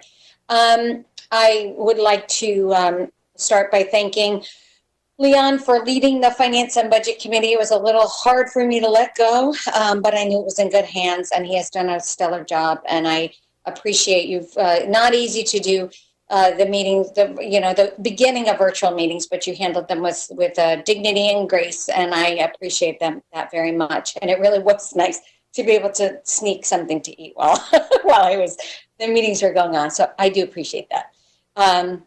And to the whole Finance Committee, Mary, for your input, and Lamb for your input as well. This is it's a lot of work all year long, and usually it doesn't come down to such a concentrated time of change, and there is more of a constant commitment by all of us, and I know we're going to see that this year. There's absolutely no question. And to all of my colleagues for your significant efforts. I'm so proud to serve with a group of volunteers that take their roles so seriously, and our community should be so proud of you. I respect each and every one of you. I value you, and I appreciate all the effort that you put into serving the community where you live and making us one of the best communities in the country. And it is because of elected leaders, but as we know, it's also because of professional staff and professional administration. As everybody has said, and some of it will be repeated, but I have to say it.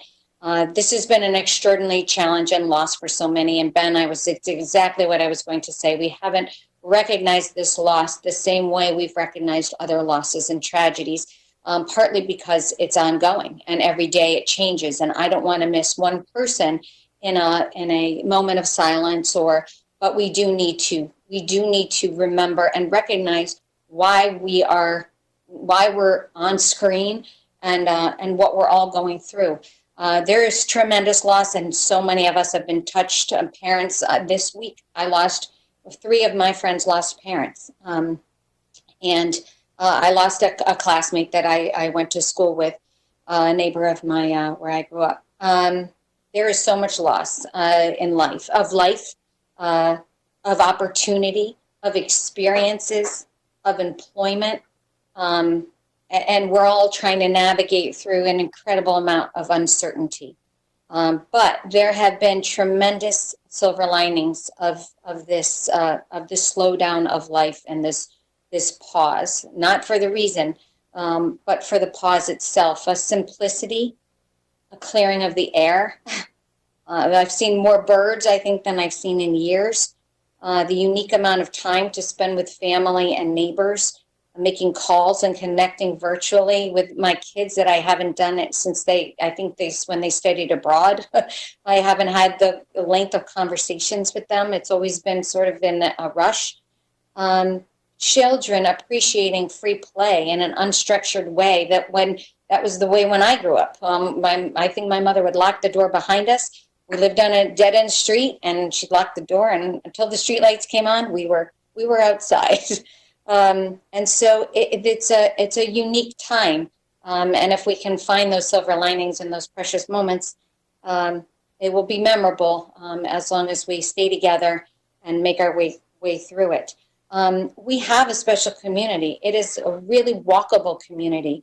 And I remember when we did the park initiative, 80% of our community lives within a 10-minute walk of a green space. How valuable is that right now for all of our community to have those spaces to give us some relief, some green, some peace during these challenging times, from Spice Bush to Trout Brook Trail to Vanderbilt Park, and then obviously all the bigger green spaces that we all know so well. We've never experienced anything like this. It's 2001, it's 2008, it's Storm Alfred combined, and even more. It's a public health crisis, and we cannot forget that as we deal with the finances of this budget. We need to meet the challenge of this crisis and the continued wave. This is not over. We're not planning for something, doing something, and then moving on. We are navigating our way through a public health crisis that has created an economic crisis. So we cannot forget that. It changes the way, when we're in a public health crisis, the way we operate, the way we deliver services. Our priority is to meet the health and safety of our community while meeting the educational needs, the support needs of our residents, the businesses that need us to assist them to help in the most efficient and whatever way we can help them. We need to be there for all of them, and we, as a highly professional, we have a fiscally sound community, and no budget stands alone. If some decisions, and I still, talk about those decisions to not fund a pension plan for 12 years, we're paying for those decisions now. So, some decisions that we make really do affect the future of our community. And one of, what we decide today does impact our future. What we've decided in the past and why we have a significant reserve and other careful ways of amortizing other funding balances, so we have some flexibility to accelerate some of those to ease the tax burden on our residents, all is reflected now in this budget while maintaining the top educational service that we offer to our students and families right now, as well as the public safety priorities that we have and the maintenance and of our community, and so much that our residents expect of living in a high quality, one of the highest quality towns in the country. When we did some projections for our AAA bond rating for our agencies before we are awarded our AAA bond rating, and made multiple year forecasts. And right now we could rip them up because they're no good. So we need to reevaluate, reassess, and take this year and actually probably the next 2, 3, 4 years in chunks of time and make adjustments as we go. What this budget does is prioritizes the health and public safety, education, high quality professional services, while providing the flexibility to meet emergency and unidentified needs, pandemic planning, use of public spaces inside and out in safe ways. We have to still fund our MDC taxes, our pension, and our health care, which we continue to do. We're only able to do a 0% tax increase when people take pay freezes, when people, our directors, our all of our non-public, our non-public unions took pay freezes, and I appreciate that very much. And it sets a tone that we're all in this together, and we all need to make some sacrifices to get through this difficult period of time. We don't normally use fund balance. It's raining, and we've saved for this. And if it's not to use strategically now, I'm not sure when it would be used for. We're using 5% of our fund balance, leaving a significant portion for what we don't know is ahead of us. So we're prepared we're strong, and we're prepared for uncertainty and for the future. I want to start by thanking my colleagues on the Board of Education, both when I get into this discussion of education, and thank every one of them, but especially the chairwoman, Deb Poulin, for her coordination, communication, and all of the board's commitment to the students of our town. Education is what brings people to West Hartford, most definitely. And not in every case, but in most cases. And it is what makes our town so special. The administrators and the educators have led with incredible fortitude.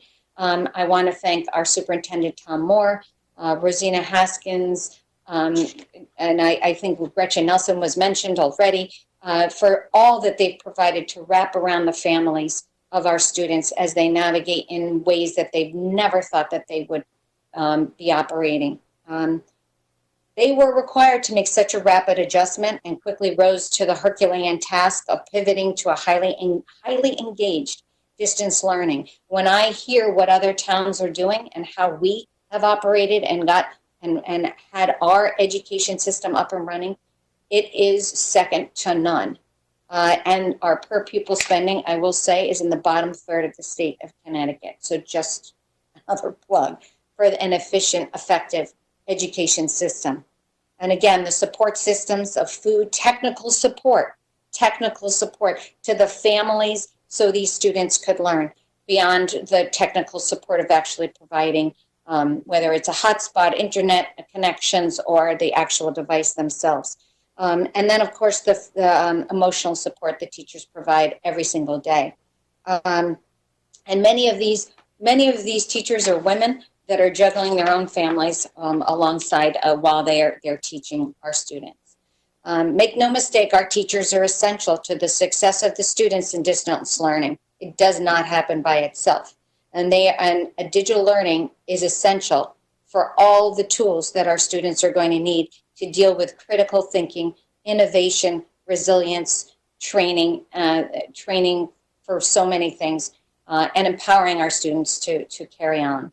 I also want to thank Liz Hewitt for her financial expertise that she has shared with the board side. She has shared for the town for years.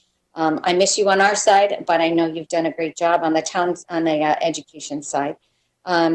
I've heard from so many parents and grandparents that this unique time has given them an appreciation of the extraordinary work that our teachers do. Sometimes it's invisible to them, and it's surely not invisible now. These essential connections would not have been made possible by the leadership and the commitment and the absolute dedication of Jared Morin and the IT department. And again, what they did was nearly miraculous to hook up everybody and get them connected. And they do it for the education side and the town side. And we're unique in that way. And and Jared has worked tirelessly to make this all happen. So a great debt of gratitude to Jared. I have been a part of this executive director team that was sort of on the chart as this pandemic started. And throughout the beginning of this crisis till right where we are now in this crisis, it's provided me insight and the coordination and work that's going on every day to keep our town running and moving forward. This doesn't happen without very strong leadership from the top and all of the directors and the professionalism and the pride they take and encouraging their staffs to bring their best every single day. Thank you to Matt Hart, who has had so much to deal with, but his calm and steady hand during these past few months have given us this steady path to go down and has allowed us all to to operate in a very stable way. And I appreciate that very much. Thank you to Jerida Reinheimer. We would, again, not be operating in the smooth, efficient way. You've given us all the confidence to go on, and you know, you're just so calm when as we're struggling to get on, and you never, ever, you'll have the patience of a saint, and I appreciate all that you do. Your moral support, again, and service are so highly appreciated. Communication in a crisis is really important, and Renee McHugh has done such a stellar job, and so much has been asked of her, and she's been pulled in so many different directions. And I appreciate Renee and all that she does every single day. And the Martha Church, we've heard about the library and all the passion and the commitment that the library and the treasure that the library is for so many. As I have said before, I feel like the library is the kitchen of the town. The library stepped in to actually be a support system in communication, and they've done a lot to answer questions for our community, and will remain a very, very important resource for our community. We are so lucky to have such an engaged community, but they're empowered and enlightened by Jen Evans on WHCTV and all of her staff.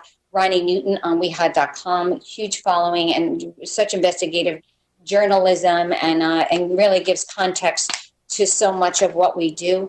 And then the friends and neighbors and all that happens on that site. You really hear about the engagement of the community.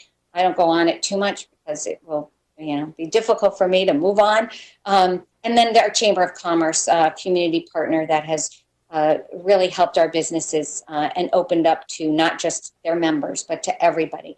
This is really a team effort, and we appreciate all that you do. Our education and town human services and executive director, Rick Ledwith, has navigated so many changes through this crisis. There's been a lot of employment changes, and he has held our workforce up and assisted in so many ways. Thank you to Peter Privatera, who really knows this budget inside and out and really did a stellar job in figuring out a way to do the least damage to make sure that we have a budget that is that was flat to our taxpayers. Lisa Newton, Patty, thank you for Patty Lewis. Thank you for all that you do to support the financial operations of the town. Helene Lefkowitz for her leadership, and Joe Dakers, our assessor. There's a lot of work that's gone into the tax deferment and the low interest loan program, the delinquent payment program. That, again, did not happen without the leadership and the guidance of all of these resources. And Dallas, thank you again for your incredible leadership. You have worked tirelessly. I isolate, like at midnight, I'll get a text, and 6 a.m, oh, don't forget about this.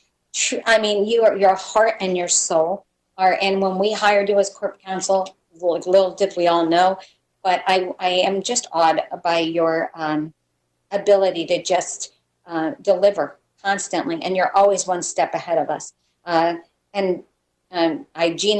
Dallas says he could not do any of what he's doing without you. So we're very, very lucky to have Deputy Corp Counsel Gina Verano for guidance, leadership, and support. And again, thank you for your work on Jack's Lab. I saw a little bit firsthand of so much of what you do that's behind the scenes.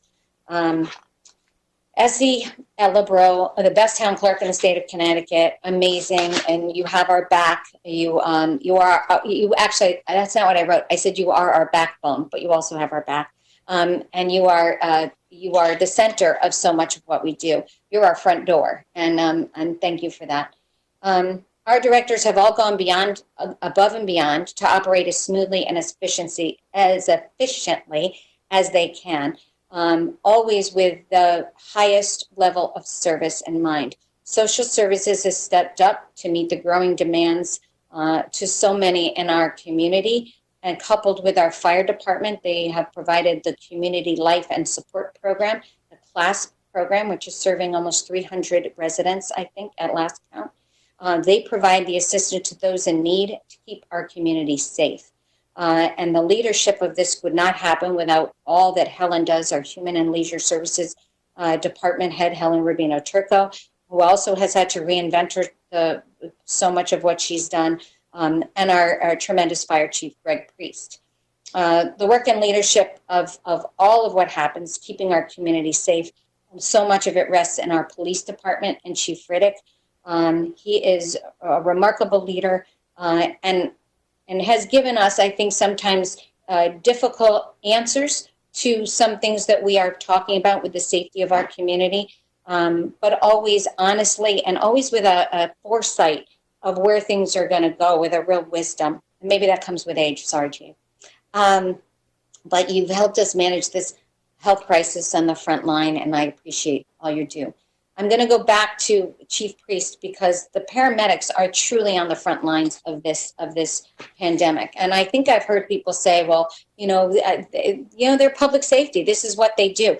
You know what? Pandemics really are different because you are not only putting your life at risk, you're putting your family's life at risk every time you go out into a call. What they look like and what they have to don every time in a stressful way to go in to answer a call is not typical, and it's not something that we can take for granted. They are saving lives, and they are putting not only their own lives at risk, but their families' lives. Some of them have had to quarantine away from their families so they don't spread after an exposure.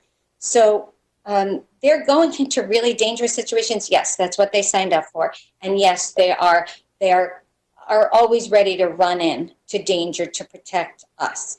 That's how they're trained to operate in the highest level of stress. But I think these days are different.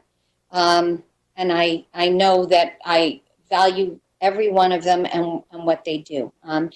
But this is not over. We are going to have a lot more of this. It's not like, okay, we're done with this and now we can move on. We have to invest in these resources that are saving lives now. No one else is going to do it. So this is what town government does. As far as we know, we're the only fire department in the state that has received a CLIA waiver, meeting the state and federal regulatory requirements to perform testing. We entered into a partnership with Jackson Lab to provide testing of our first responders so they are safe, their departments remain safe, and the community remains protected from exposure. It's unique. I don't think there's another public safety department in the state of Connecticut that has done this yet. We're grateful to our partners at Jackson Lab, but it was the leadership of the fire department that allowed us to do this and the great work of the paramedics, as well as their, the great work of paramedics. Unsung hero in this, and so much more to go is Amy Krause and the health department. The tireless work. Again, there's never a time she doesn't answer a question, answer a phone. She's had a creative use of resources. They were doing contact tracing before anybody was doing it in the state. She was using the resources from the private school nurses to contact trace from, and probably, again, saved exposure, saved increased cases in our community, and probably saved lives. I took so much for granted in what this health department does and how much they do for our community. So I appreciate Amy and the creative work that she approaches, the way she approaches things and the problem solving she does. She is there for us all the time. Our facilities department has tremendous challenges in front of them. Bob Palmer has had to provide extra care for the public safety facilities to keep our first responders safe at a significantly we have significant reduced capacities in some other buildings, but the buildings that are open need special care. He is maximizing savings through utilities and equipping and equipping the people that he has to keep us all safe in our facilities. So much more is going to need to happen, and he will. I know he will be, and he has been flexible, responsive, and so much. And we need our facilities management to be on top services. Our public works department, John Phillips. I've sent John so many emails for people that want extra trash pickup because they're cleaning this and cleaning that, and he's always been so I can't remember. It was Ben who said the face of John when he was saying that he had this budget increase, all from our recycles that we used to get money for. Now we have to pay $700,000 to get rid of our recycling. Those are challenges that we didn't anticipate a year or a couple of years ago, but they've continued to go. And yes, we're going to have to talk about those changes and how we bend that curve of increased trash costs to our residents. And those that's a sustainability issue that we're going to have to talk about. That's an example of one. And John has been in the forefront of this and has guided us for this. Many of our residents really have resisted some changes, but we're going to have to work on that education component and make some difficult choices.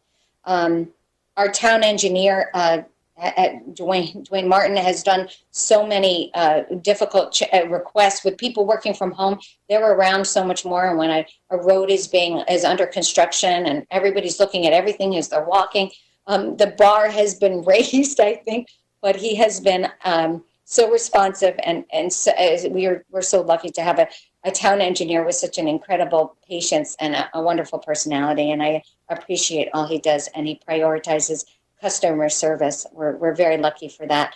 Servicing our businesses and residents during these projects, Mark McGovern's leadership, allowing for virtual building inspections to keep business moving has been critical.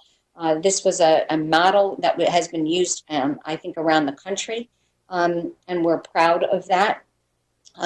We are so concerned about our businesses, and we have had Kristen Gorsey's, along with our chamber, the leadership of Kristen doing outreach to our businesses and giving them guidance and support. Again, all of this doesn't happen without the resources to do that. Our town planner, Todd Dumais, has been in lockstep with Kristen, figuring out how to reimagine and recreate outdoor commerce, and so much of what we heard Matt preview, and so much more to follow on that. We appreciate the creativity, the innovation, and the courage to try new things that might not work. They may not work, and we may have to readjust, but that's okay. We're trying to be responsive, innovative, creative, and supportive. This is going to be a protracted challenge. We're not done. We have health challenges ahead of us. We have economic challenges ahead of us. We have needs challenges ahead of us, social needs, people's stress levels. We need to be, as I've said, innovative and creative, being able to pivot at any point and adjust. We're going to have to look at this budget with 3-month chunks. Monthly, yes, but strategically, probably in 3-month chunks. And what changes need to be made? What adjustments need to be made? And what do we need to do to bring things in line? We have provided our residents with the tools that we need, and hopefully they need. The tax deferment program, the low interest delinquent tax program, and another resolution that we have. Revenues are down. We have revenues from taxes, parking revenue, permits fees, conveyance taxes, all are dropping off. At the same time, we're facing increasing costs, and for health response, for social services. This is the perfect fiscal storm for municipal budgets.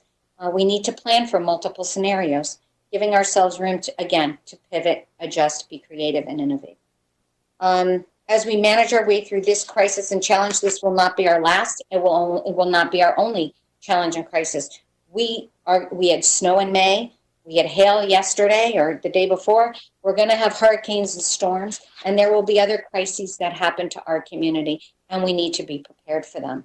Our country has 1.4 million cases of COVID and 80,000 deaths. This is not over, and there is much more to come. But we know that we are strong locally. We have a great staff that is ready to serve the community. We have wonderful elected officials that are that really work together as a team, not only to do this budget, but to much more ahead to make difficult policy choices as we navigate our way through the challenges. This crisis has brought a stillness, and I hope everyone's had an opportunity at one point or another to appreciate the clean air and some of the stillness this has brought. But on the other hand, our houses have been adjusted to being offices and schools, playgrounds and dorms, with chores, house meetings, and everyone chipping in. We have a new appreciation for the person who used to cook and clean and shop in our homes. So our community will be stronger, more resilient, more understanding, and more compassionate. We are awakening of how truly connected we all are and how we need each other. We think we need to rethink what normal means through this crisis and then coming out of this crisis, and be prepared to operate everything more efficiently. Our staff and my colleagues know that that a problem is a chance for us to do our best. In fact, it's not only a chance, but it's what we are being asked to do. So we need to do our best. And this was a quote that I found in Og Mandino: "As we love the light, for it shows us the way, we will endure the darkness, for it shows us the stars." And nothing ever goes away until it teaches us what we need to do, by Pema Chodron. So with that, obviously I support this budget. It was a lot of direction from the council to make sure that we were not giving our residents a tax increase. And now we will go back to the agenda and vote for each of those 3 items separately. So I'd like to make a motion, and I'm going to need a second on this. So ordinance concerning appropriations for the fiscal year beginning July 1st, 2020. Second. I have a motion's been made and seconded. Roll call, Ms. LeBron.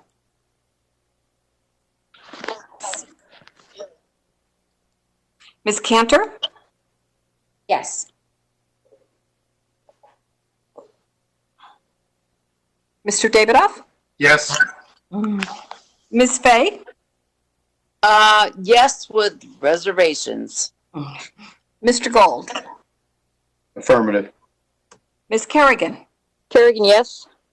Mr. Sweeney? Yes. Mr. Sweeney? Yes. Mr. Winograd? Yes. And Mr. Williams? No. Passes 8-1. Thank you, Ms. LeBron. Now we're going to actually go to, if it's okay to go out of order, Mr. Dodge, because we had moved to discuss these together. We will, I make a motion to adopt resolution concerning tax levy on the list of October 1st, 2019. Is there a second? Second. Motion's been made and seconded. Roll call, Ms. LeBron. Ms. Blanks? Ms. Blanks? Yes. Ms. Cantor? Yes, sorry. Mr. Davidoff? Yes. Ms. Fay? Yes. Mr. Gold? Yes. Ms. Kerrigan? Kerrigan, yes. Mr. Sweeney? Yes. Mr. Winograd? Yes. And Mr. Williams? No. Passes 8-1. Thank you, Ms. LeBron. And I had included resolution authorizing year-end budgetary transfers on this. Mr. Hart, would you like to just, I don't know if you want to mention anything on this or not. Mr. Hart? Matt Hart, Town Manager. Thank you, Mayor. Just briefly, this is something that we do each and every year. We seek council authorization, and these transfers help us to balance the budget towards the end of the year.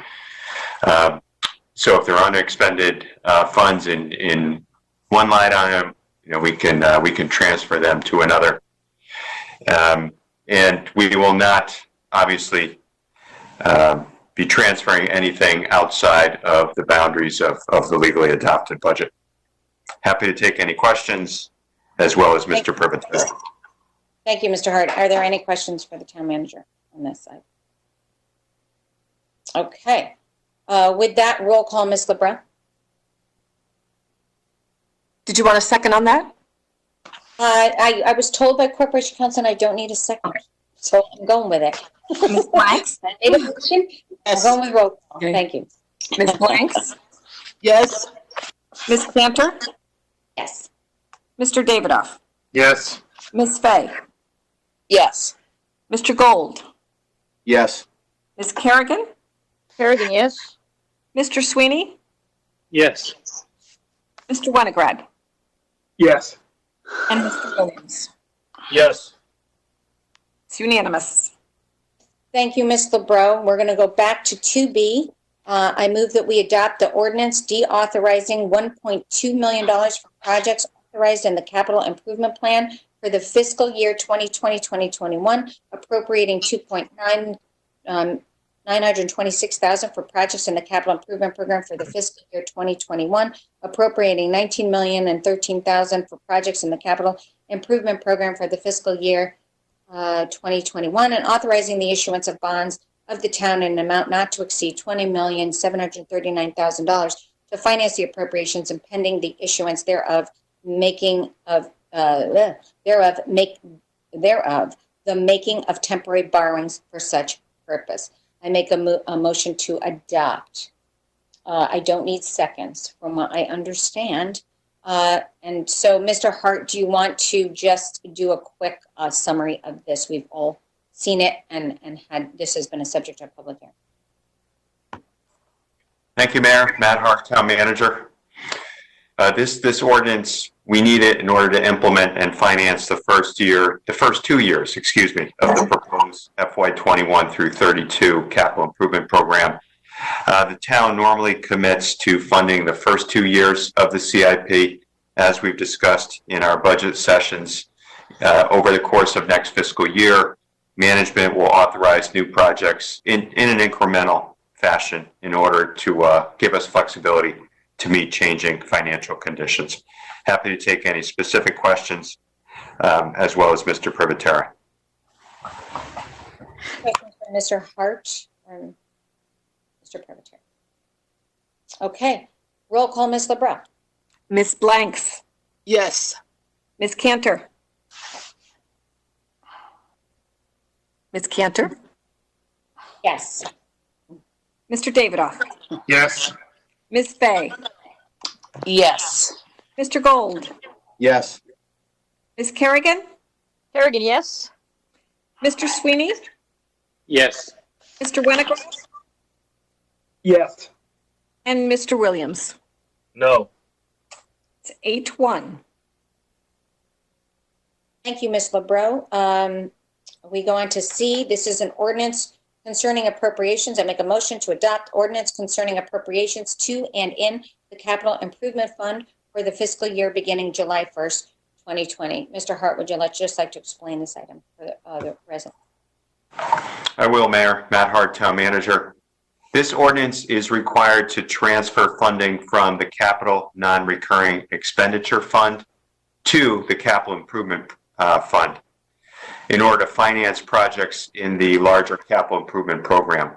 For FY21, the plan calls for a transfer of $2,073,000. And the resolution that we've attached details all the projects that we would plan to fund with this source of funding. Happy to take any questions council may have. Thank you, Mr. Hart. Any questions for the town manager? Okay, with that, roll call, Ms. LeBreau. Ms. Blanks, Yes. Ms. Cantor, Yes. Mr. Davidoff, Yes. Ms. Fay, Yes. Mr. Gold, Yes. Ms. Kerrigan, Kerrigan, yes. Mr. Sweeney, Yes. Mr. Winograd, Yes. and Mr. Williams. No. It's 8-1. Thank you, Ms. LeBreau. Now we have already done D and E, so we're going down to F. I move that we adopt a resolution to deposit unexpended education funds in a non-lapsing account for education expenses. Mr. Hart, could you please explain this item? Happy to, Mayor. Matt Hart, Town Manager. This resolution would establish what's called a non-lapsing account for unexpended education funds, and it's allowed pursuant to state statute. So in practice, the non-lapsing fund would essentially create a reserve fund by use by the West Hartford Public Schools, provided that the amounts that would be deposited would not exceed 2% of their total budget appropriation for the prior fiscal year. So the funds going in for 21 could not exceed 2% of the budget for FY20. Second, the expenditures from this account, they need to be made exclusively for educational purposes. And third, each expenditure from this non-lapsing account would need to be authorized by the full Board of Education. So as the board has explained in its attached letter, with the pandemic, they're likely to face unforeseen and unpredictable costs. This non-lapsing account would give them flexibility and financial stability. And the resolution, this is very important, the resolution limits the school districts to depositing any funds from FY 19-20 only. And this would not create a fund that would receive ongoing annual revenues each and every year. Thank you. Happy to assist with any questions, Mayor. Thank you, Mr. Hart. I would just like to add that many of the surplus amounts that the schools don't know what they're going to be. So in explaining the need for this, and many other communities are also adopting this right now because they have savings, whether it's utilities or bus contract renegotiations, and they don't know what those surpluses are going to be. And they also don't know what their costs are going to be going forward. So with the uncertainty that is ahead of them, this seemed to be the most efficient way to allow them to respond to maximize the surpluses that they have, hopefully to offset future costs in the next year. So are there any questions for the town manager on this? I don't see anybody, so if you see a hand, please let me know. Okay, roll call, Ms. LeBreau. Ms. Blanks? Yes. Ms. Cantor? Yes. Mr. Davidoff? Yes. Ms. Fay? Yes. Mr. Gold? Yes. Ms. Kerrigan? Kerrigan, yes. Mr. Sweeney? Yes. Mr. Winograd? Yes. And Mr. Williams? Yes. It's unanimous. Thank you, Ms. LeBreau. I'd like to make a motion to adopt a resolution to extend eligibility for tax deferment program to all senior citizens that are eligible. Mr. Hart, would you like to explain this? Yes, thank you, Mayor. Matt Hart, Town Manager. As the council will recall, at your April 20th meeting, you established two tax relief programs that were created by the Governor's Executive Order 7S. One of those two programs is a tax deferment program that allows taxpayers, including businesses, nonprofits, and residents that have suffered what we would label as a significant adverse economic impact by COVID-19. It allows them to defer payment of real property, personal property, and motor vehicle taxes for up to 3 months. The program that we adopted, however, does not specifically apply to investment or retirement income. So that was pointed out to us, the fact that it's not applicable to folks living on that type of income. The resolution would extend eligibility under the deferment program to any resident who is age 59 and a half or older as of June 30th, 2020. And secondly, who has suffered at least a 20% reduction in household income, not related to wages or employment. So a similar showing of hardship as someone who is employed would need to demonstrate. Mayor, Mr. Privatera, Ms. Lefkowitz, and Corporation Counsel and I could all assist with any questions on this item. Thank you, Mr. Hart. Any questions for the town manager, Mr. Privatera, Corp Counsel, or Colleen?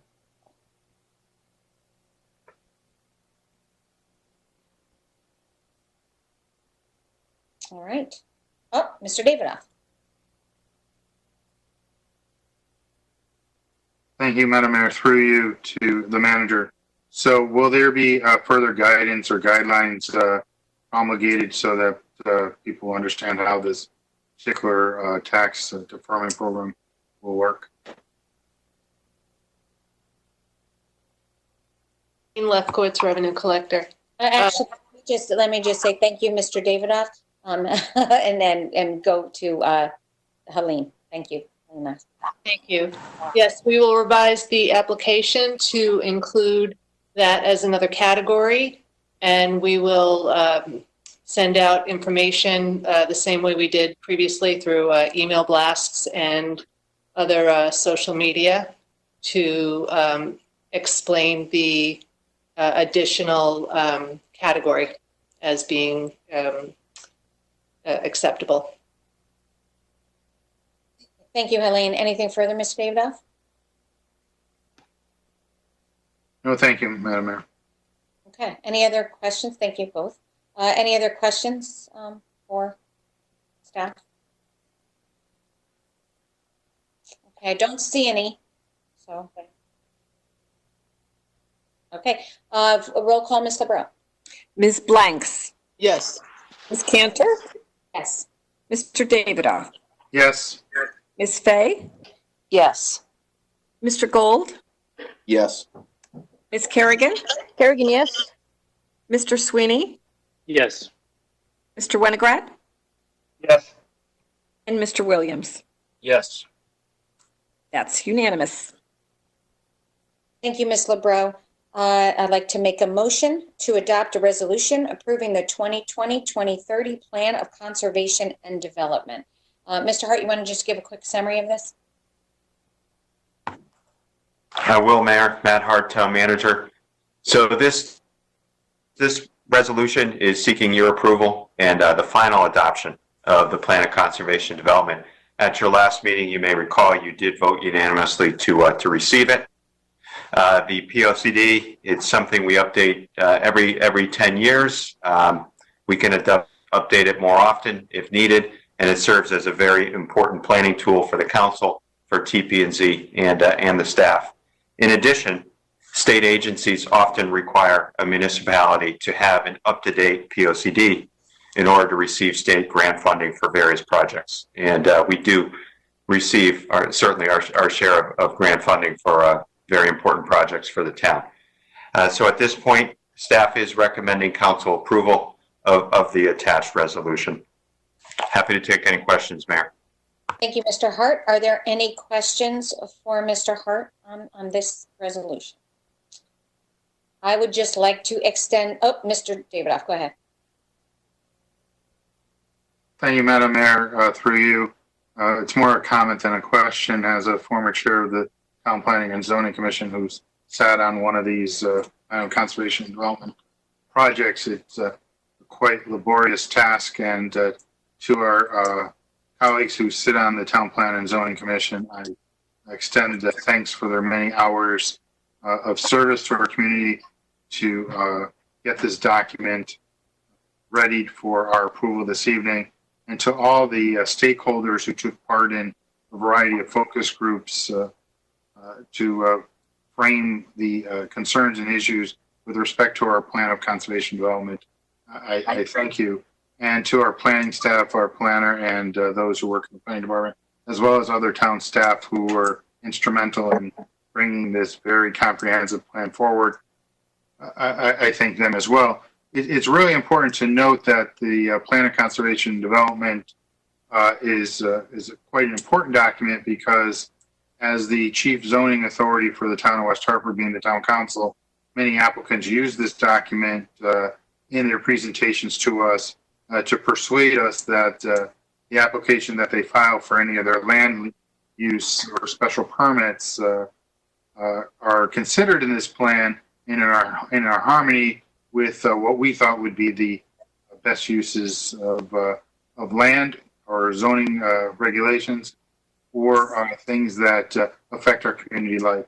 So with all that said, I know it's been a long road to get here to tonight, but to all those involved, I express my sincere appreciation. Thank you, Madam Mayor. Thank you, Mr. Davidoff. Any other comments, questions? So that's pretty much what I was going to say. I want to give a special thanks to Kevin Ahern, chair of TPZ, and the whole commission for their work on this, their tireless work on this. They really put a lot into it. I want to thank our town planner and planning staff. And I really appreciate Todd listening to us and incorporating council comments kind of throughout the process, but especially late in the process, even when we were dealing with, this distance meeting and all of that. I really appreciate his efforts in listening to us and incorporating our priorities and all the stakeholders that were invested. So with that, we'll do a roll call vote. Ms. LeBrow. Ms. Blanks? Yes. Ms. Cantor? Yes. Yes. Ms. Fay? Yes. Mr. Gold? Yes. Ms. Kerrigan? Kerrigan, yes. Mr. Sweeney? Yes. Mr. Winograd? Yes. And Mr. Williams? Yes. That's unanimous. Thank you. Thank you, Ms. LeBrow. I'd like to make a motion to set for public hearing on June 23rd, 2020 at 6 p.m. Refer to TPZ Drac Krog, an application filed on behalf of West Farms Mall, LLC, owner of property located at 1502 New Britain Avenue, known as West Farms Mall, within Special Development District number 12. If there is no objection, the motion will be adopted. Is there any objection? I see no objection. Motion is adopted. Then I would like to make a motion to set for public hearing on June 23rd, 2020 at 5:45 p.m. and refer to TPZ and DRAC, an application filed on behalf of Hare Associates LLC, owner of property located at 1126, 1148 New Britain Avenue, known as Elmwood Shopping Center or Elmwood Plaza, within Special Development District number 3. Are there any objections? With none, seeing no objections, the motion is adopted. And if there is no objection, I will make a motion to adjourn the meeting. And I want to thank all of you for your hard work, input, and cooperation and teamwork. Thank you so much. Motion is adopted. We are adjourned.